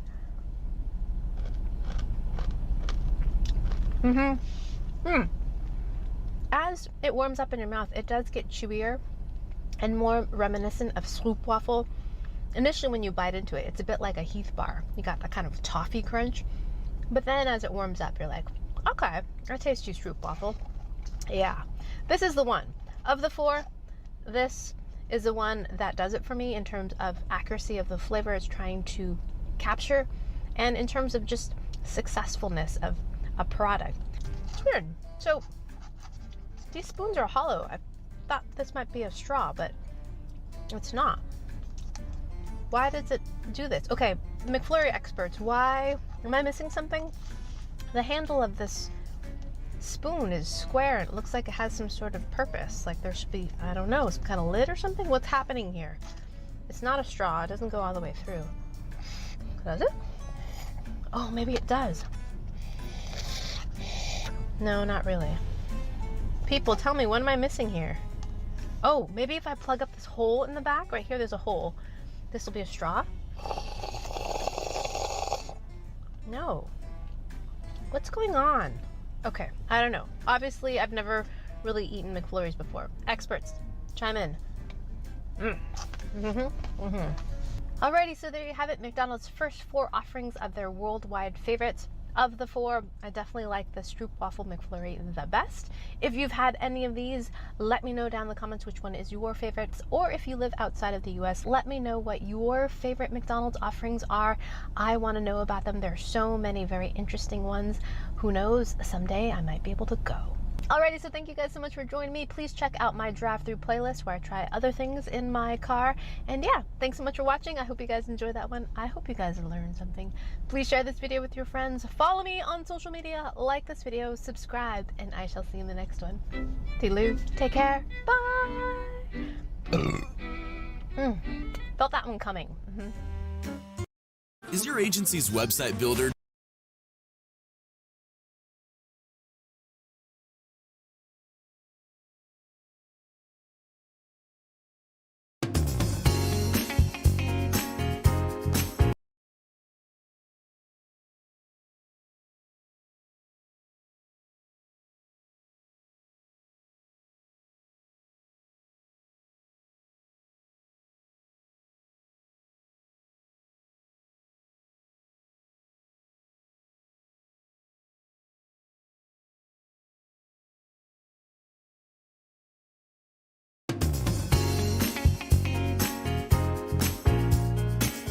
Greetings, my beautiful lovelies. It's Emmy, and welcome to my hotel room. I am staying at the Mustard Hotel, and this is my last night here in Japan. And for dinner, I'm having a Japanese McDonald's. So I ordered a few things that are exclusive to Japan, things that you can't find anywhere else.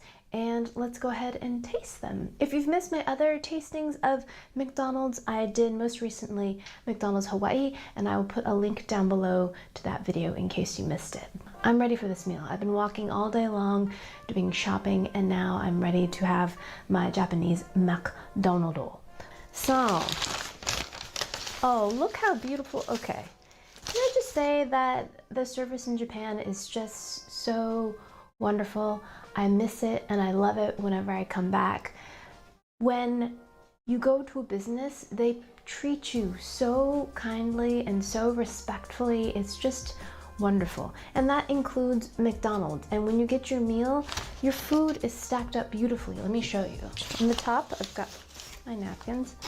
But look how beautifully stacked everything is. Beautiful. Nothing is squashed.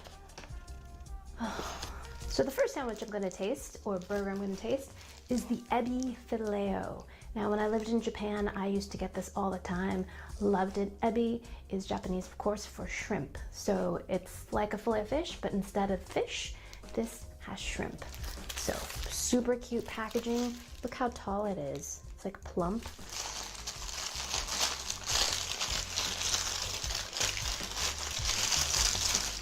Here's the burger. Look how tall it is. It's so cute. Love it. Inside, we've got some pink sauce, some lettuce.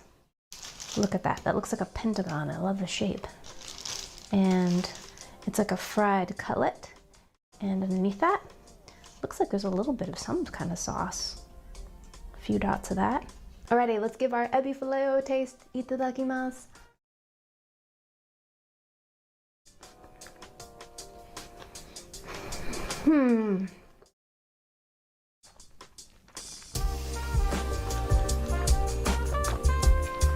So delicious and such a good deal for $4.20.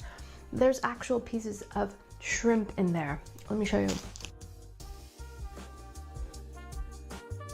This sandwich is absolutely delicious. You get the nice crunch of the lettuce. The ebi cutlet inside is absolutely delicious. Nice big chunks of shrimp in there. You can see them. It's not like a mushed up paste. It doesn't taste fishy at all. The bun is squishy. It has little sesame seeds on top, but kind of fluffy. It's not flattened. Definitely puffier than the hamburger bun that you would get at McDonald's in the US. This is delicious. The sauce in there is very different than the Filet-O-Fish. It's not a tartar sauce. It's a mayo sauce, but it's not spicy. It's got a nice tang to it, but really great compliment to the shrimp. I'm gonna, one of my favorites for sure. Yeah. Let's try this. And this is the teriyaki mukbaga. One of my favorite products from Kiehl's. It's called Clearly Corrective Dark Spot Solution.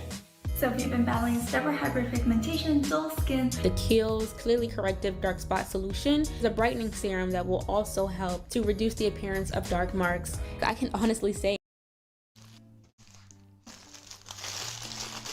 I've actually never had this sandwich before. Whoa, look how saucy it is. Sauce everywhere. There is the burger. So this too has lettuce, a whole leaf of lettuce. Looks like some mayo and teriyaki sauce, I'm presuming. The patty and the bottom bun. I'm not sure if this is beef or not. I guess I'm gonna find out. It's pretty messy. It's got sauce all over the place. Alrighty, let's give this one a taste. Here we go.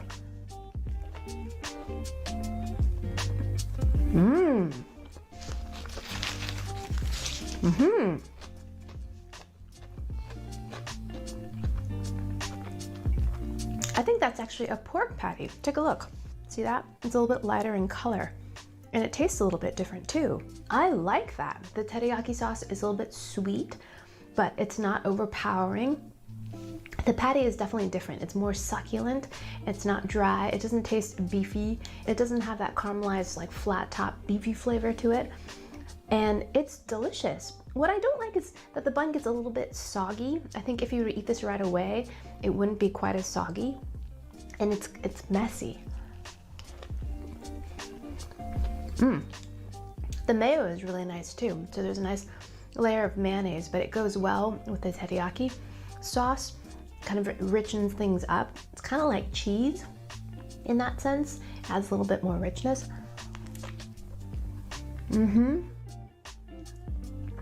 I like that. So back when I lived here many years ago, I did visit McDonald's Japan, but I usually would get a Filet-O-Fish or I would get the ebi filet-o.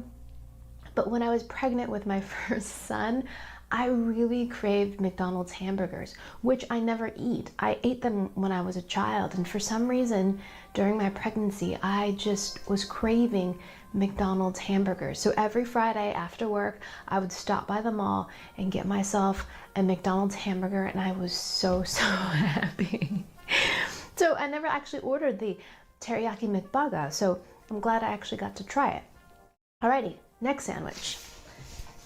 This is called the Supa Chiki. So let's go ahead and open that.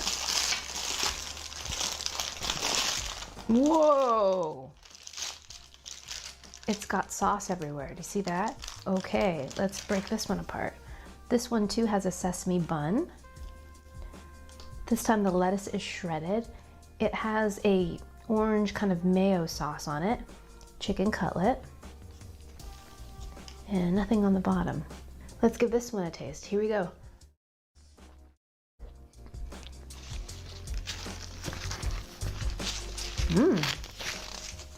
So I love me a spicy chicken sandwich. Love a fried cutlet of chicken with a little bit of heat. Love, love, love. Great combination. This is very different. The mayo is like a spicy mayo kind of sriracha, so there's a little bit of kind of a garlic flavor to it, and it's very saucy. Kind of like buffalo chicken wing sauce. Not as spicy though, just a little bit of heat, and it's not buttery at all. It's more mayo based. The chicken patty is a little bit different than a McChicken sandwich. It doesn't have any of that strong black pepper in it. It just tastes like a fried chicken cutlet. I would say of the three, this one's my least favorite. It's not bad. It does taste a little bit kind of greasy, chickeny, and the heat is nice, but again, it's quite messy, and I think I'd rather not have it be mayo based. I think I just like having the heat in the patty itself or surrounding the patty rather than having it be a sauce.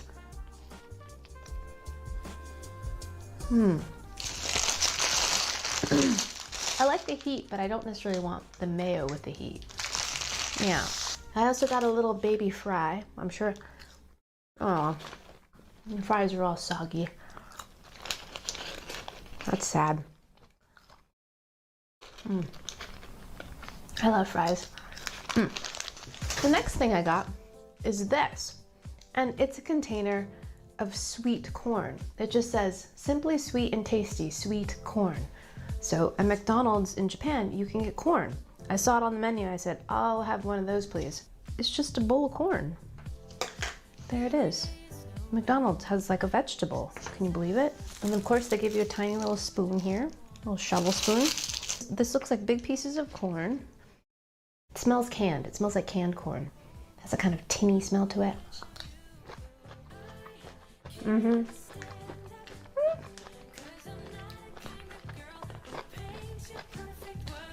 The pieces of corn are big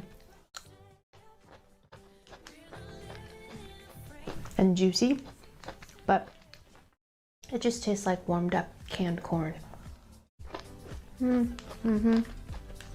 Nothing too surprising there. It doesn't taste very buttery or salty at all.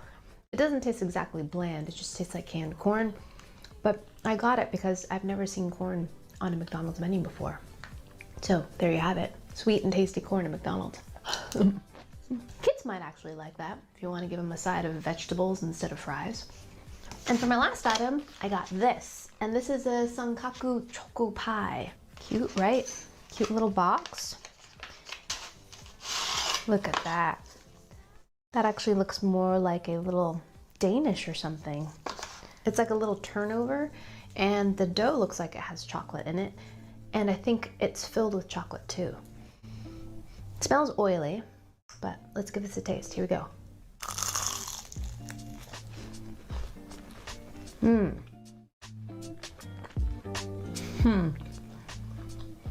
It tastes oily. So that first bite I just got pastry, and the pastry is a little bit salty and just tastes kind of greasy. It doesn't taste very chocolatey at all. I haven't really bitten into the filling yet. Yeah, it's not really pleasant. It was initially I thought going to be quite nice because it had a nice kind of crunch to it, but it just tastes greasy and not very chocolatey. Alrighty, let's see if we can get in the middle.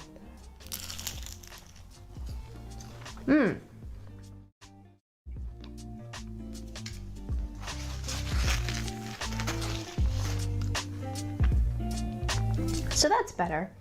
You've got like a chocolate filling in there. It's more chocolatey than, say, a chocolate pudding. Kind of like chocolate frosting, but a little bit oozier in consistency. But all in all, not a very good tasting dessert. It's just too oily and kind of greasy. I imagine they fry this in the same oil they fry the French fries in, because that's kind of a little bit what it tastes like. I usually order a Coke with my meal when I go to McDonald's, but because I was carrying all these shopping bags, I didn't order any drinks. So I got an Aquarius out of a vending machine. I love Aquarius. I actually prefer Aquarius to Pocari Sweat. It's basically kind of like a Gatorade, but it has like more of a lemon lime flavor to it, and it's not as cloyingly sweet as some of the sports drinks, but I really like it. Plus I did a lot of walking today, so it's really, really quenchy and great. Alrighty, so there you have it, a few items from Japan McDonald's. Let me know down in the comments if you've ever had any of these items before, or if you live in a place that has some specialty McDonald's items, let me know what they are, so the next time I'm in your area, I will definitely give them a try. Thank you guys so much for joining me. I hope you guys enjoyed that one. I hope you guys learned something. Please share this video with your friends, follow me on social media, like this video, subscribe, and I shall see you in the next one. Take care. Bye. Sayonara. Greetings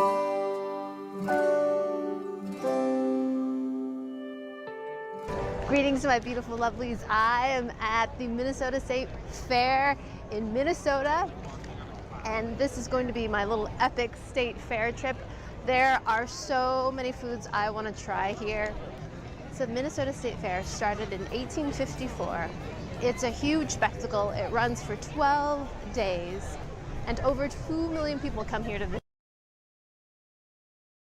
Gonna pop in with my voice here for a moment, drop some love, and I think I'm gonna grab a different video where she's not walking around. Get a little dizzy from that.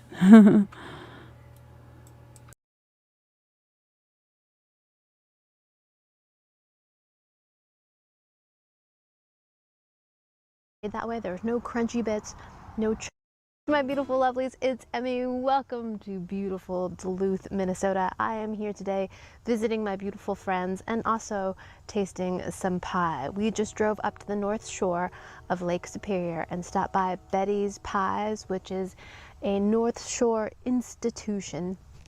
The parking lot was packed. We thought we beat the lunchtime rush because it was 1:30, but no, the place was packed. We had to wait 15 minutes for a table, so I decided to get a bunch of slices of pie to go so I could do the taste test later. So Betty's Pies is a North Shore institution. It's been around for over 50 years. They have a large selection of pies, including cream pies, pies with a top and bottom crust, and crunch pies with a crunch topping, and I got at least one from each of those categories. So I have all my pies open in front of me, and now we're going to taste them. So the flavors of pie that I got today are pretty classic, but I did get a couple that are signature Betty Pies. So yesterday at a bookstore I picked up this, and this is the original Betty's Pies favorite recipes, and I just looked at all these flavors that I'm going to be tasting today are included in this book, so I'm super excited to see how the recipes will taste compared to the real stinking deal. All right, enough talking. Let's taste some pies.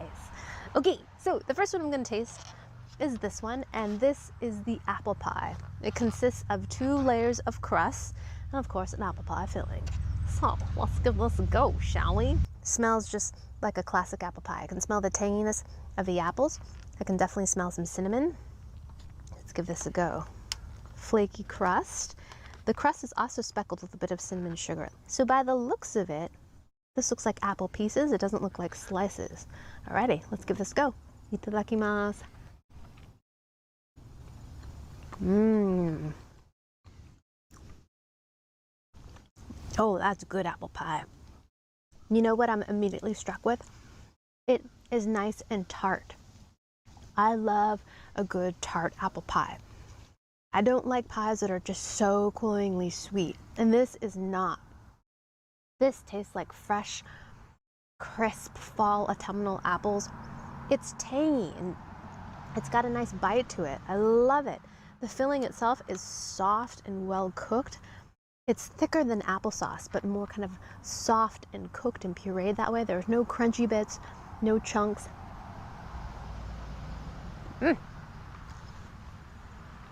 Delicious. Just a touch of cinnamon on the top, not overly cinnamony. All you really taste is that really great apple flavor. It's one of the best apple pies I've ever had, actually. I'm not usually an apple pie person because of just those reasons I told you. They can be too sweet, or the apples are hard and they're not well cooked. This is wonderful. The pie crust is actually really great too. It's not buttery, but it is flaky and just really good counterpoint to the filling of this apple pie. Delicious. By the time I get back to New England, it's going to be full-on apple season, and I'm definitely going to be trying that apple pie recipe. Definitely. Okay, to switch things up, next I'll be tasting this. And this is the 5-layer chocolate pie. Oh my word. Now, when they say 5-layer, there's 1 layer of crust. Looks like there's a layer of kind of chocolate, dark chocolate. Then there looks like to be a cream filling.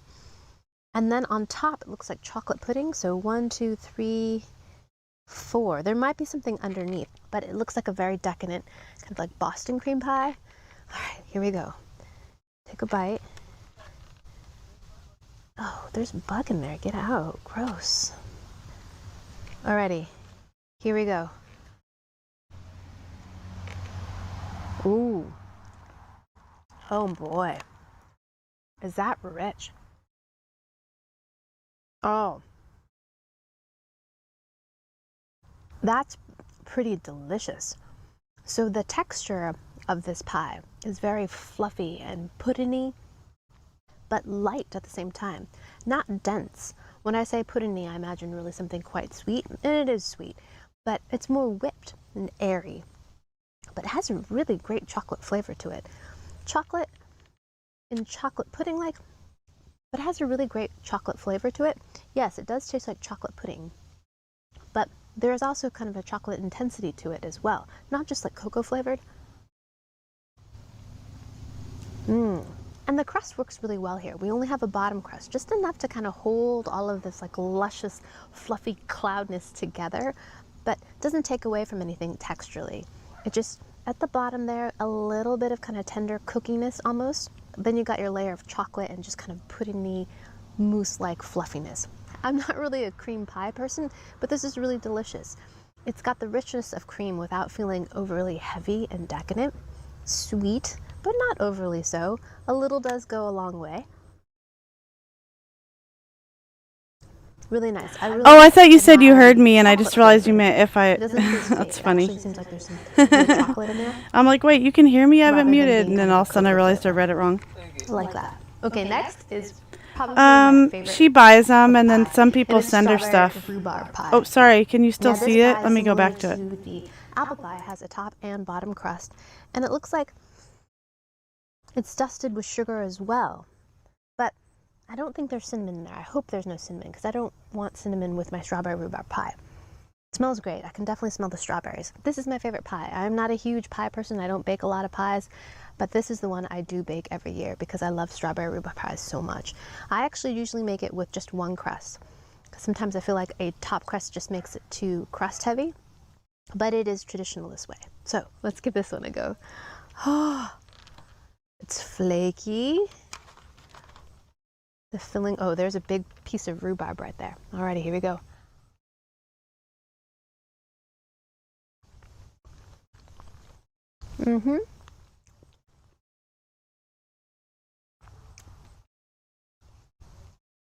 And that's pretty stinking good. The rhubarb adds a nice acidity to it. The strawberry flavor is really pronounced. Rhubarb to me doesn't I turned my have mic on. of its own. To me, it just adds a lot of acidity. There's some ambient noise in the background of family, and so of course you have to add sugar, and there's plenty of sugar. hopefully that's in not this too pie. loud. I like my strawberry rhubarb pie a little bit more acidic. I like that burst of tanginess. The filling of My both mom apple loves pie and strawberry rhubarb. are wonderful in the sense that they're set, they're not too watery. The crust isn't soggy, which I really appreciate in a pie also. So there's a lot that's been considered and mastered in these pies. They're not overly oozy. They're well-constructed pies. Next, we have the pecan pie. Another classic here. And pecan pie I don't usually get because it tends to be too sweet for me. But since I was doing classic pies, I thought I had to get one.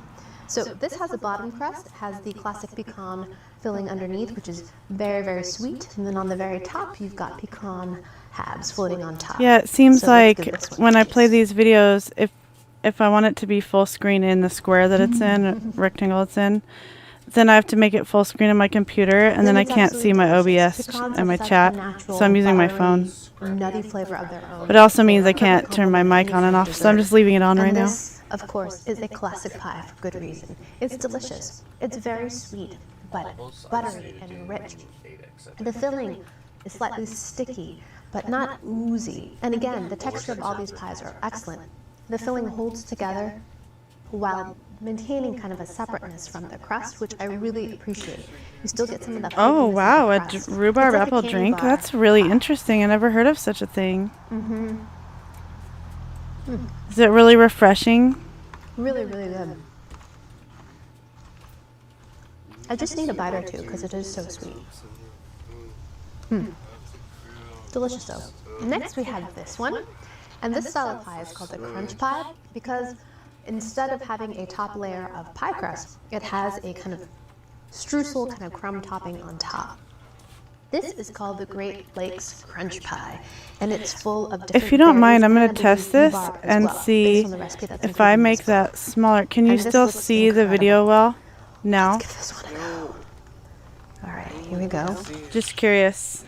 Okay, I'm checking on my yes, phone. I see some Let's see if it rhubarb. pops up. I see some purple Should come berries. back. Sorry Look about like that. they might be blueberries. And then it's got like an oatmeal streusel topping on top. All right, here we go. Mmm.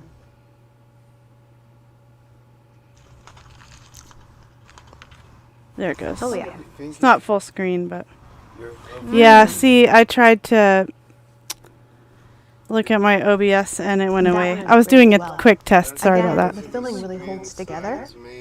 This one is slightly pasty. There's probably some kind of starch. I'll probably add a flour push to talk mic thicken button on my keyboard these so that I fillings can they don't just, just ooze all over the place. This one tastes a little you bit know, pasty. talk but when again, it I does give feel you like a talking. beautiful slice. And there's this clear separation between the crust and the filling. Okay, good. The crust still remains flaky at the bottom. Thank you for letting On me the know. top, Just we've got working out the a bugs, nice you know. streusel topping with a little bit of the chew from the oatmeal. I'm new to and using sweet on top, OBS, but I've reminds me been a little bit of learning a lot quickly. coffee cake I like topping, it. a little bit like granola. Sweet, but you can still taste the berries in there. I definitely tasted some kind of blueberry-ish, blackberry-ish flavors in there. It's delicious. And I think a little bit of raspberry in there as well. I really like the berry flavors in that. I also like the crumb topping on that. Nice little bit of variety in terms of textures in your mouth. And lastly, I got one of my other favorite pies. Pumpkin pie. We're coming Pumpkin. on fall here. Pumpkin pie reminds me of Thanksgiving. I always have a little sliver every Thanksgiving. I like it with because I ice love cream pumpkin pie. or So, combination Cool of Whip spice, every now and then. Pumpkin. As Yes, a, it as a says treat. I Thanksgiving don't like to have it a and whole autumn. lot. So had to get some of that. So let's give this a taste. This is a very nice slice of pie, very handsomely cut. A little darker than some of the pumpkin pies I've seen. Maybe there's a lot of spice in here. Let's give it a taste and find out. Oh yeah.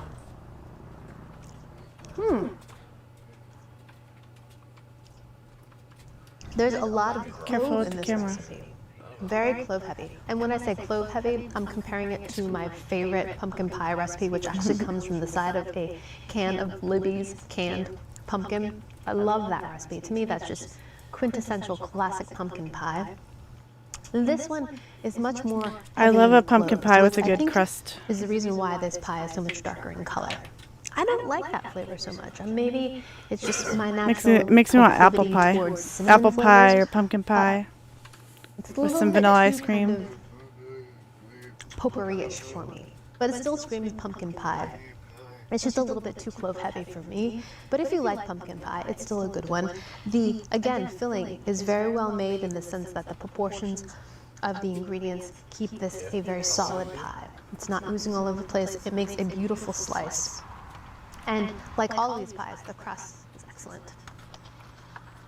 Yum. Now it's time for a sip of tea. So there you have it, my little taste test of Betty's pies. If you're ever in the Duluth area, take yourself on a beautiful drive Yum. to the North Warm with Shore ice cream. and get Yum. yourself some pies. You'll probably have to stand in some lines, but it's I used to travel a lot, Alrighty, thank you guys so much for joining going to me. horse Hope you guys shows enjoyed with that my one. I hope you family, guys and learned something. Let me know it was down in fun to the go to comments what some of the your restaurants favorite pie is. around different And yeah, states please and share have this video with your friends. pie a Follow la me on mode. social media, like this video, subscribe, and I shall see you in the next one. Toodaloo, take care, bye!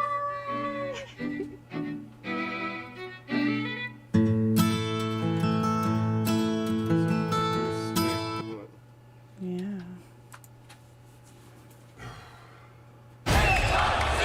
Nobody can stop me. 6ix9ine will do whatever to be famous. He would put his life.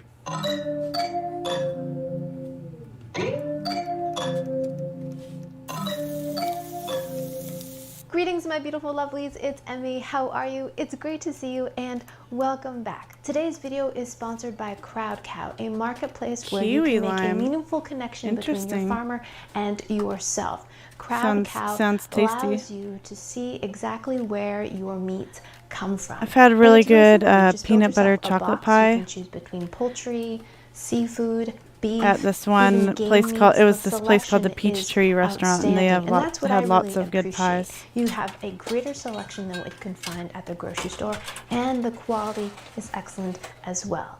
So the meats arrive right at your doorstep, vacuum sealed and frozen. I thought you meant quality, key. and packed in dry ice. But I was like, hey, And kiwi every lime box could be is interesting recyclable too. and compostable and 100% carbon neutral. You can become a member free and receive 5% off your total order. I'm just gonna mute free my mic shipping for a on moment while orders there's over some, oops, sorry, $99. some So cooking with going Crowd Cow, on. not only do you have better quality meats and a greater selection of meats, but you're supporting farmers that are doing it the right way. So if you'd like to try Crowd Cow for yourself, click the link down below to receive $15 off your first order and become a member for free to receive an additional 5% off. So big thanks to Crowd Cow for sponsoring this video, for their continued support, and for sending me these. These are 2 Wagyu beef steaks. Have you heard of Wagyu before? You may have heard it before, but you may not know what it is, as I didn't. I had to look it up. So Wagyu is a Japanese word, and it just translates to Japanese cattle. Specifically, it refers to 4 specific breeds of Japanese cattle. And so what I have today, and I'm super excited about, is I have 2 Wagyu beef steaks. One was grown and raised in Japan, and the other is a domestic version. And today I'm going to be doing a little taste test. Now, I've never purchased Wagyu beef before. I have to admit I'm a little intimidated about cooking these because this sampler set, 2 steaks, was $107. But I'm so excited to be able to compare these 2 different steaks. This Wagyu steak right here comes from a region called Kagoshima. Also happens to be graded as an A5, which is the highest, most prestigious ranking or grading of Wagyu beef. But what does that mean? So the letter represents the yield, or the percentage of meat to weight of carcass. So the higher the percentage, the higher the grade, and the highest being A. So the number represents the grading of 3 different factors. Number 1 being marbling, number 2 being color, and number 3, firmness. What we're looking for is a very marbled piece of meat. You want lots of little bit of white in there. That's the fat. You want to be very even, and you want to be very dense. That is full of flavor, and it will also give a beautifully softly textured meat. I cannot wait. So let's go ahead and cook our steaks. So cooking a Wagyu steak is going to be a little bit different than cooking a typical ribeye steak. So it contains lots of fat. So we're not going to put any oil or any kind of fat in our pan. It's just going to cook in its own fat. Next, we're also going to cut our steaks into 1 by 1 by 3-inch pieces, which will help sear it on all sides. This was the domestic steak. This was raised in New York. Oh, that marbling is incredible. We have several portions here. So decadent. Next, we're going to cut the Japanese. Oh my gosh, this is amazing. It's so tender, it's so easy to cut. There's the Japanese steak. I've got a stainless steel skillet right here, and I'm gonna heat this on medium high heat. I'm going to liberally sprinkle salt on my steaks. This is kosher salt, and I'm going to get all sides. First thing I noticed between these 2 steaks is that the size of the American cut is huge. This is a really simple way to check to see if your pan's hot. If you splatter some water in it and the water kind of just dances on top, it's a hot pan. So, right there. Looks beautiful. Next up, I'll place the Japanese. Ooh.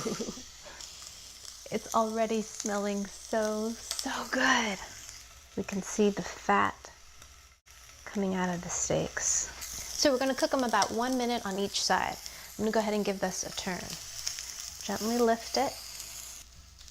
Look at that sear. Oh, look at that. Gorgeous. I'm going to take the Japanese one off first because that one's a little bit smaller piece of meat. So now it's tempting to just cut right into this, but it's important to let the meat rest, to allow those juices to retract back into the meat. We cut it now, it'll all ooze out all over our plate. So I'm going to let this rest for just a few minutes.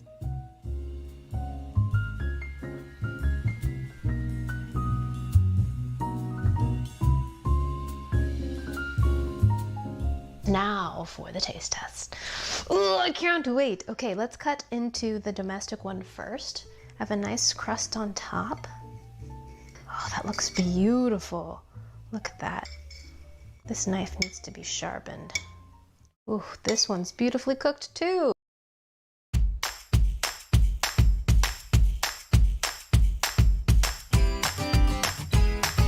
Ooh.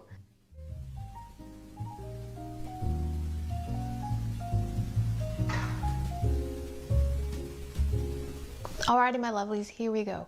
I'm going to taste the A5 Wagyu first. Alrighty, here we go. Itadakimasu.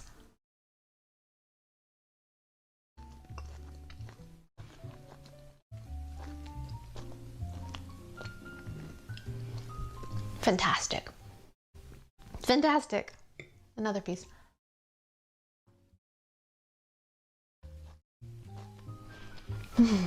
So juicy and full of flavor. Beef is such a great example of how fat is flavor. It's so buttery, flavorful, beefy, delicious. It's tender, yet it still has some chew. Absolutely outstanding. Alrighty, so now let's compare that with the domestically grown Wagyu beef.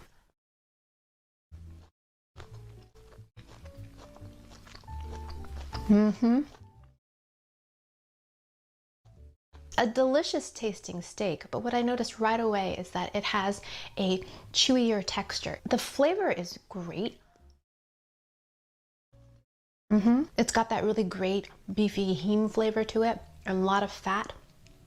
But in my opinion, the A5 Wagyu from Japan is better. The taste of the beef is more concentrated, the texture is more tender, and it's just more flavorful. Although the American Wagyu is still quite tasty, it was certainly better than any steak that I would have found just at my supermarket. The key to a good steak, in my opinion, is finding one that has a lot of that delicious, beautiful white fat marbling in the meat. That means flavor, that means tenderness. That's just the best tasting steak will be the one that has the most kind of marbling in it, in my opinion.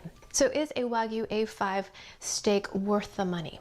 Well, it kind of depends on your position. If you are a steak lover, if you are a beef lover, and you have a great appreciation for beautifully marbled meat, then absolutely. This was easily one of the best steaks I've ever had. So if you want that experience, then for sure I would say it's worth it. Also, when you have portions that are small like this, you can share with lots of people. I think it's a great way to share the experience and of course the flavors as well. So there you have it, Wagyu steak at home. You can definitely cook it at home. Don't be intimidated by it. It's actually very, very simple and fast. Thanks so much for watching, and big thanks to Crowd Cow for sponsoring this video. If you'd like to try them out for yourself, click the link down below to receive $15 off your first order and get a free membership to receive an additional 5% off. Alrighty, thanks so much for watching. I hope you enjoyed that one. I hope you learned something. Please share this video. I was going to play one more video before I go because I need to eat and do some self-care stuff. I was thinking about playing Google Foods, but I think I'll go check out that show you're talking about and I'll dive in on an episode before I head out. Oh, welcome Castigador 70. Welcome, welcome. Thanks for the follow. Sending out the love and good vibes.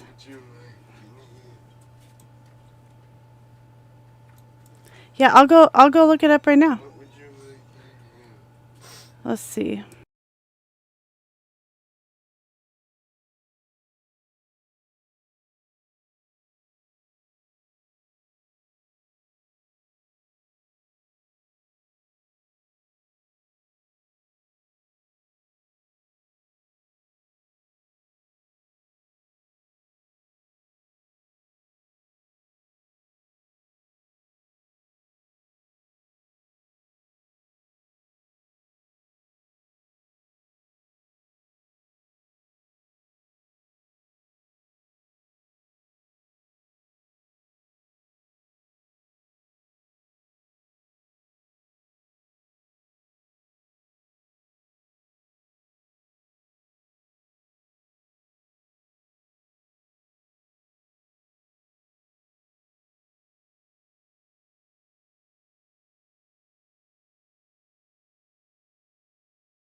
Stressed out about managing admin access to your company's most sensitive data? Don't know where your service accounts are hiding? Want to learn the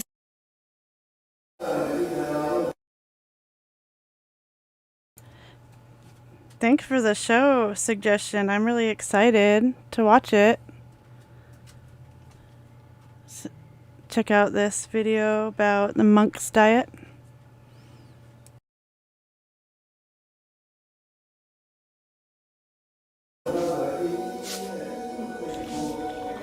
What are monks not supposed to do? Because I've seen people eating some meat, I've seen people smoking. So what is absolutely forbidden as a monk?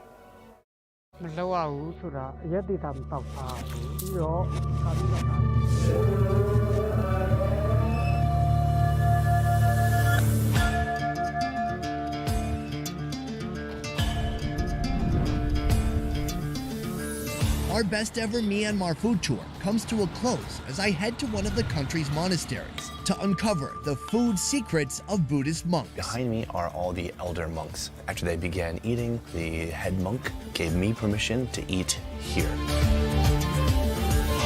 In Myanmar, 90% of the population is Buddhist. Hi. There are more monks here per capita than you'll find in any other country. Oh, look behind me. These are nuns from a local monastery, and they're going around collecting food. That's happening all over in Myanmar. The religion, these people, they are an inseparable part of everyday life throughout the country. Today, for the first time, I'll uncover the dietary practices taking place here. Traditions that few have seen before. This might sound like a weird question, but is there a favorite food that you're hoping somebody contributes? But learning their secrets won't be easy. I'll have to commit 100%, transforming myself to become one of them, becoming a monk.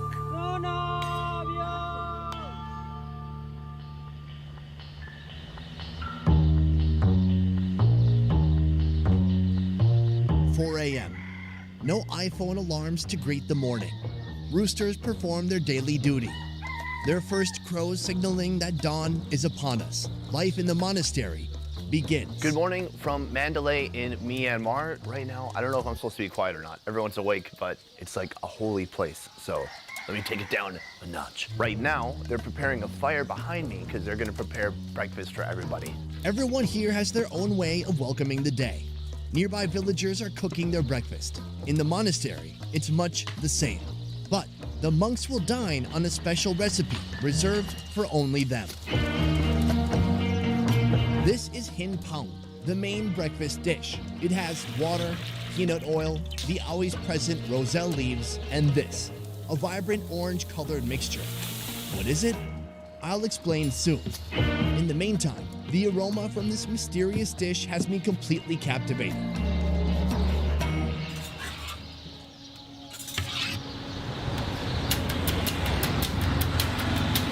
Mandalay is Myanmar's cultural and religious center for Buddhism, with numerous monasteries dotting the landscape, along with more than 700 pagodas.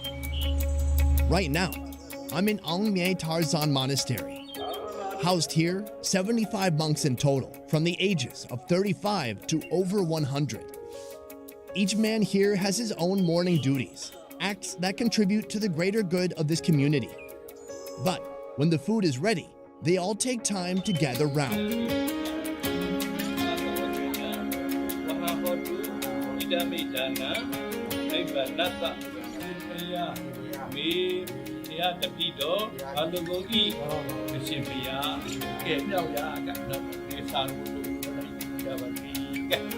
Good morning, all. Right now we're in the area where the monks eat. Behind me are all the elder monks. The elder monks are not allowed to eat food that's been served by another monk. It needs to be kind of served by a lay person. So after the prayer, me and another guy, we lifted up the table, put it back down, and that kind of symbolizes a non-monk person serving them so they can then eat. After they began eating, the abbot, the head monk, gave me permission to eat here. But I cannot actually eat with the monks. I'm not really doing like an in-depth food review, but I do want to eat the food because it looks quite good actually. This is pork.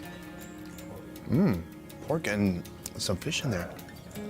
This is what we saw them preparing. It's a very common type of dish that you would see here. I'm gonna try that out. I'll tell you one thing, you don't have to give up to be a monk here. That's delicious food. To be honest, I don't know a ton about Buddhism, and that's why I'm here, to kind of learn more about it. Things I've heard in the past where, oh, monks cannot eat meat, they cannot do certain things. Although this morning already I see some people are eating meat. I saw a guy walking by earlier who was smoking a cigar, so that seems to be okay. So to get a more close, intimate experience with the monks, I need to become a monk, in a way, not purely, but I can give it a go. Let's see. Oh, wow. They're quick eaters. They're like me. We have something in common.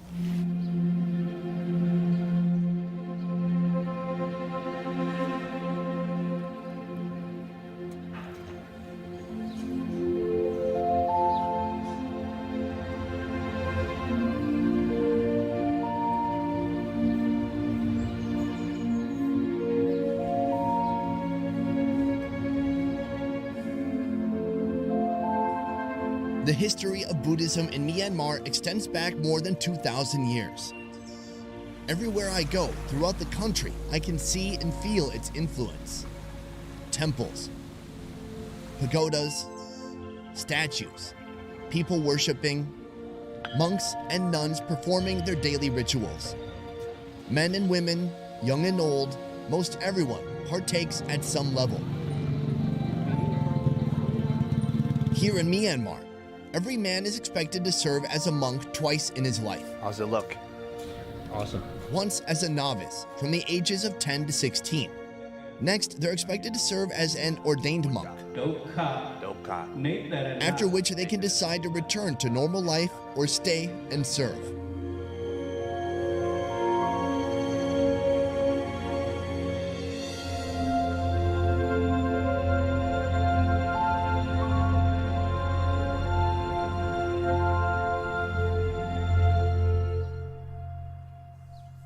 First of all, thank you for having me here today, welcoming me to the monastery. Every new monk needs a mentor, and he is mine, U Pin Yar Seka. He's been a monk for 3 years. His main duty in the monastery is taking care of the cooking. What are monks not supposed to do? Because I've seen people eating some meat, I've seen people smoking. So what is absolutely forbidden as a monk? Strictly no alcohol, no close physical contact with females, and also respecting the elders. He may be younger than you in real life, but because he's been in monkhood longer than you, you should pay him respect. Likewise, he has to pay respect to the ones who's been a monk longer than him. You've been here 3 years. How long did it take you to get used to the new lifestyle and new routines that are part of being a monk? The first week was the hardest, but then after a month, it normalized. It's all about having control because he is eating the food from all the donors and the villagers around. He has to remind himself to send loving kindness to the people who are doing good deeds to the monastery. One of the foundational daily practices here is collecting alms. Every morning, wrapped in their traditional garb, these men carry alms bowls, walking barefoot through the village, calling out to the locals.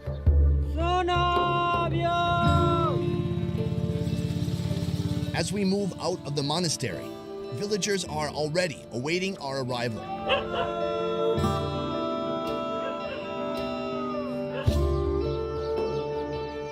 These are not wealthy people, but they give anyways, sharing food and using this opportunity to teach children about reverence.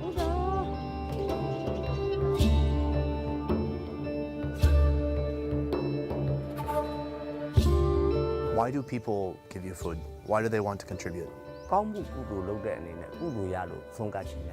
Because of good deeds, and they gain good merit. Lord Buddha preached that if you donate food to the monks, both in this life or in your next life, you will be the gift of beauty, the gift of wealth, the gift of longevity, good health, and good minds. Is there a favorite food that you're hoping somebody contributes? Is that allowed? Not really, because the Lord Buddha taught them that it's all about you have to eat whatever's been given to you. What about if it's pouring, if it's raining? Are you still going out in the rain?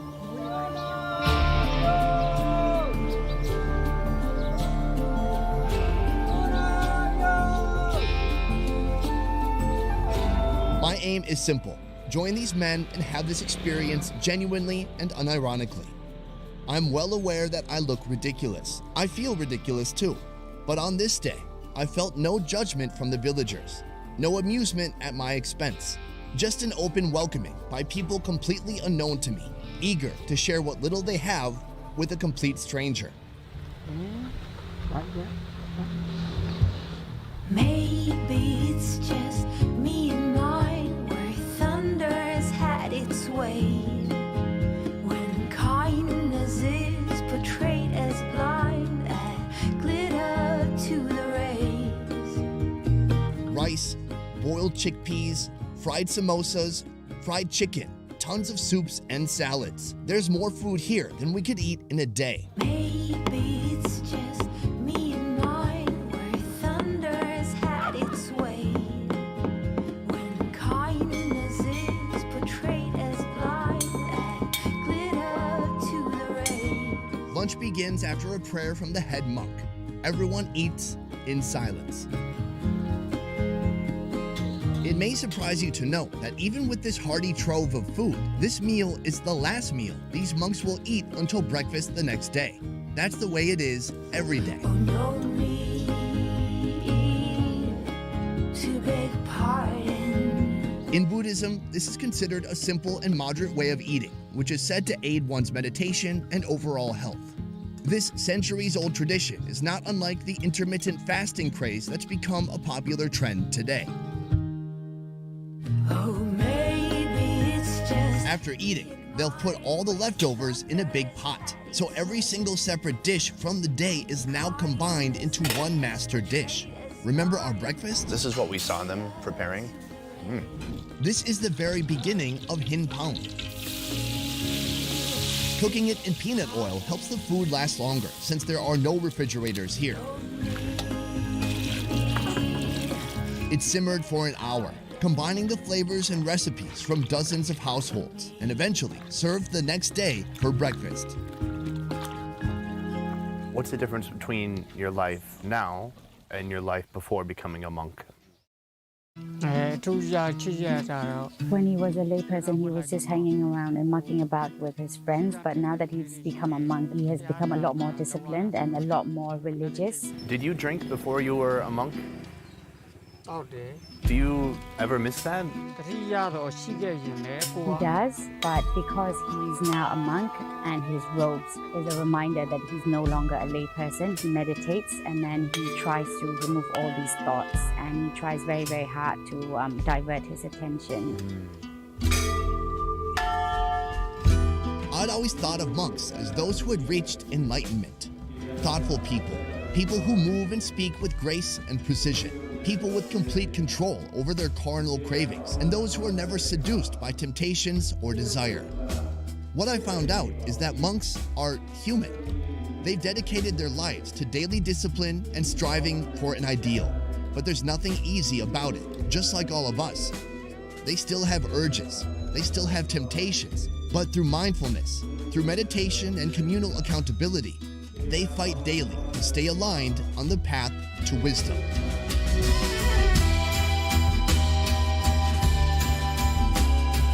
Upinya Saka, thank you. Thank you, thank you. Amazing experience. Thank you for being my mentor. Okay.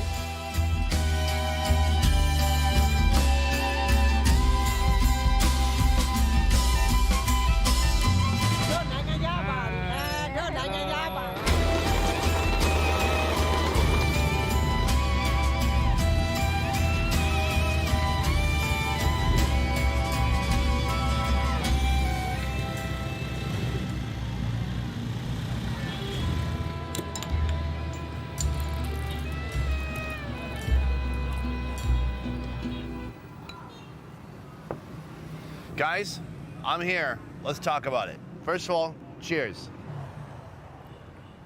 Gotta say, my time as a monk did not last long. I have a lot of temptation and desires, and then usually I just satisfy those desires by doing the thing. I don't recommend it. Right now, we've come to a street side restaurant in Mandalay, in Myanmar. We're gonna do a few course meal here and try out some of the local food. First on the menu, stir-fried chicken butts. Chicken butts stir-fried with ginger, garlic, chilies, onion, carrots, and bell peppers. The last time I had chicken butt, I was in the Philippines. They just call it chicken ass there. They're like, what? Are you offended? Then don't eat the ass. But I like to eat some ass, so here we go. Oh, it's a bony ass. Oh my God, I gotta say, that is flippin' delicious. I thought it was a funny food. The taste is delicious. It's fatty, it's juicy, and very nice with beer. Let's talk about this. I embrace getting older. I'm so much more confident now, but I don't love that as I age, I could develop gum issues. New Colgate Renewal reverses early gum damage for a beautiful, revitalized smile. I can't wait to see what comes next. Reverse early gum damage with new Colgate Renewal. What an experience hanging out with the monks of Myanmar. I learned a lot. The most valuable lesson I learned is that they're just people like everybody else. They struggle as much as anyone else, but they're just more dedicated than everyone else. I believe in Buddhism there are some teachings about balance, right? So I was a monk for half a day. Now I must balance that with grilled dove and sparrow. The birds are marinated in garlic, ginger, paprika, and rice wine, then grilled to perfection. Here, doves, the animal that symbolizes peace, is now in many pieces, actually. 4 pieces that I can see. Can you see more? No, it's 4. I'm gonna give you guys a deep, try it out. Oh, with the sauce, very nice. Sweet, salty, spicy, and sour, all in one, really. They hit all the main flavor compartments. Okay, that's not what I'm really here for. Sparrow, what do you eat? This sparrow is so tiny. Well, sparrow, there's another bird I'd like you to meet called the swallow. It's real crunchy. Oh, it tastes like beef jerky. It's a dark meat that's become so dry. Wow, this is one of the most unique, kind of random street foods I've found anywhere. I did not expect to see this at this restaurant. That's wild. What a way to finish a day of being pure and good.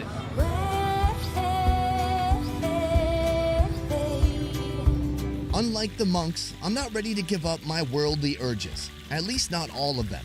If Myanmar has taught me anything, it's that life requires balance. Balance with community, friends, and family. Balance with intoxicants. Balance in work, balance in play. And if you are a monk, at least here in Myanmar, the one thing you don't have to give up is darn good food.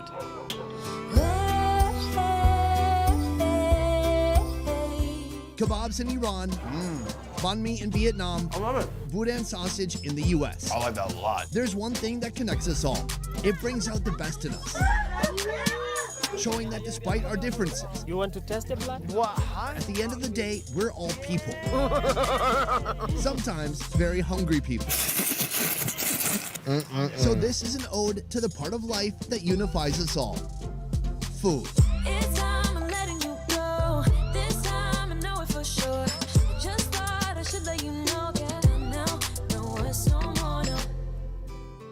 From researching and shooting to editing and mastering, our 10-person best ever food review show team works hard to roll out the highest quality travel food entertainment twice a week. If you like what we do here, please consider supporting our Patreon. Patreon allows fans of the show to contribute a monthly sum and receive a load of extras like early video releases, private Q&As, and beyond. To learn more about our Patreon, check out the link in the description box down below. And if you can't give or don't even feel like it, that's okay too.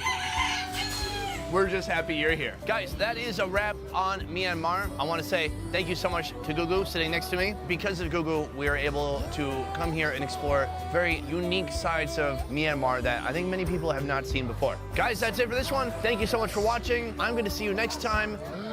A peace. Oh, you said it very, like, properly. A peace.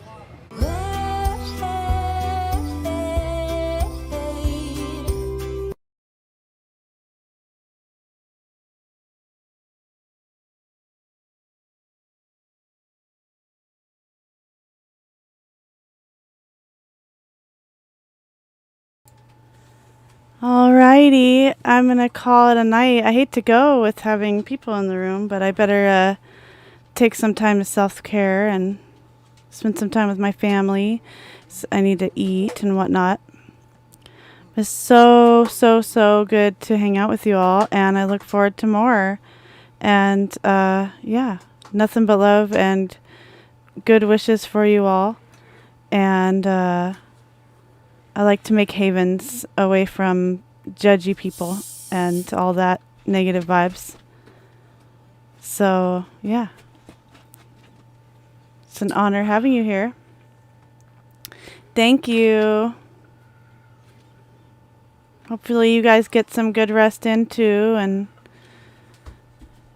carpe the DMs and seize the day tomorrow. Today, tomorrow. I guess it's today now.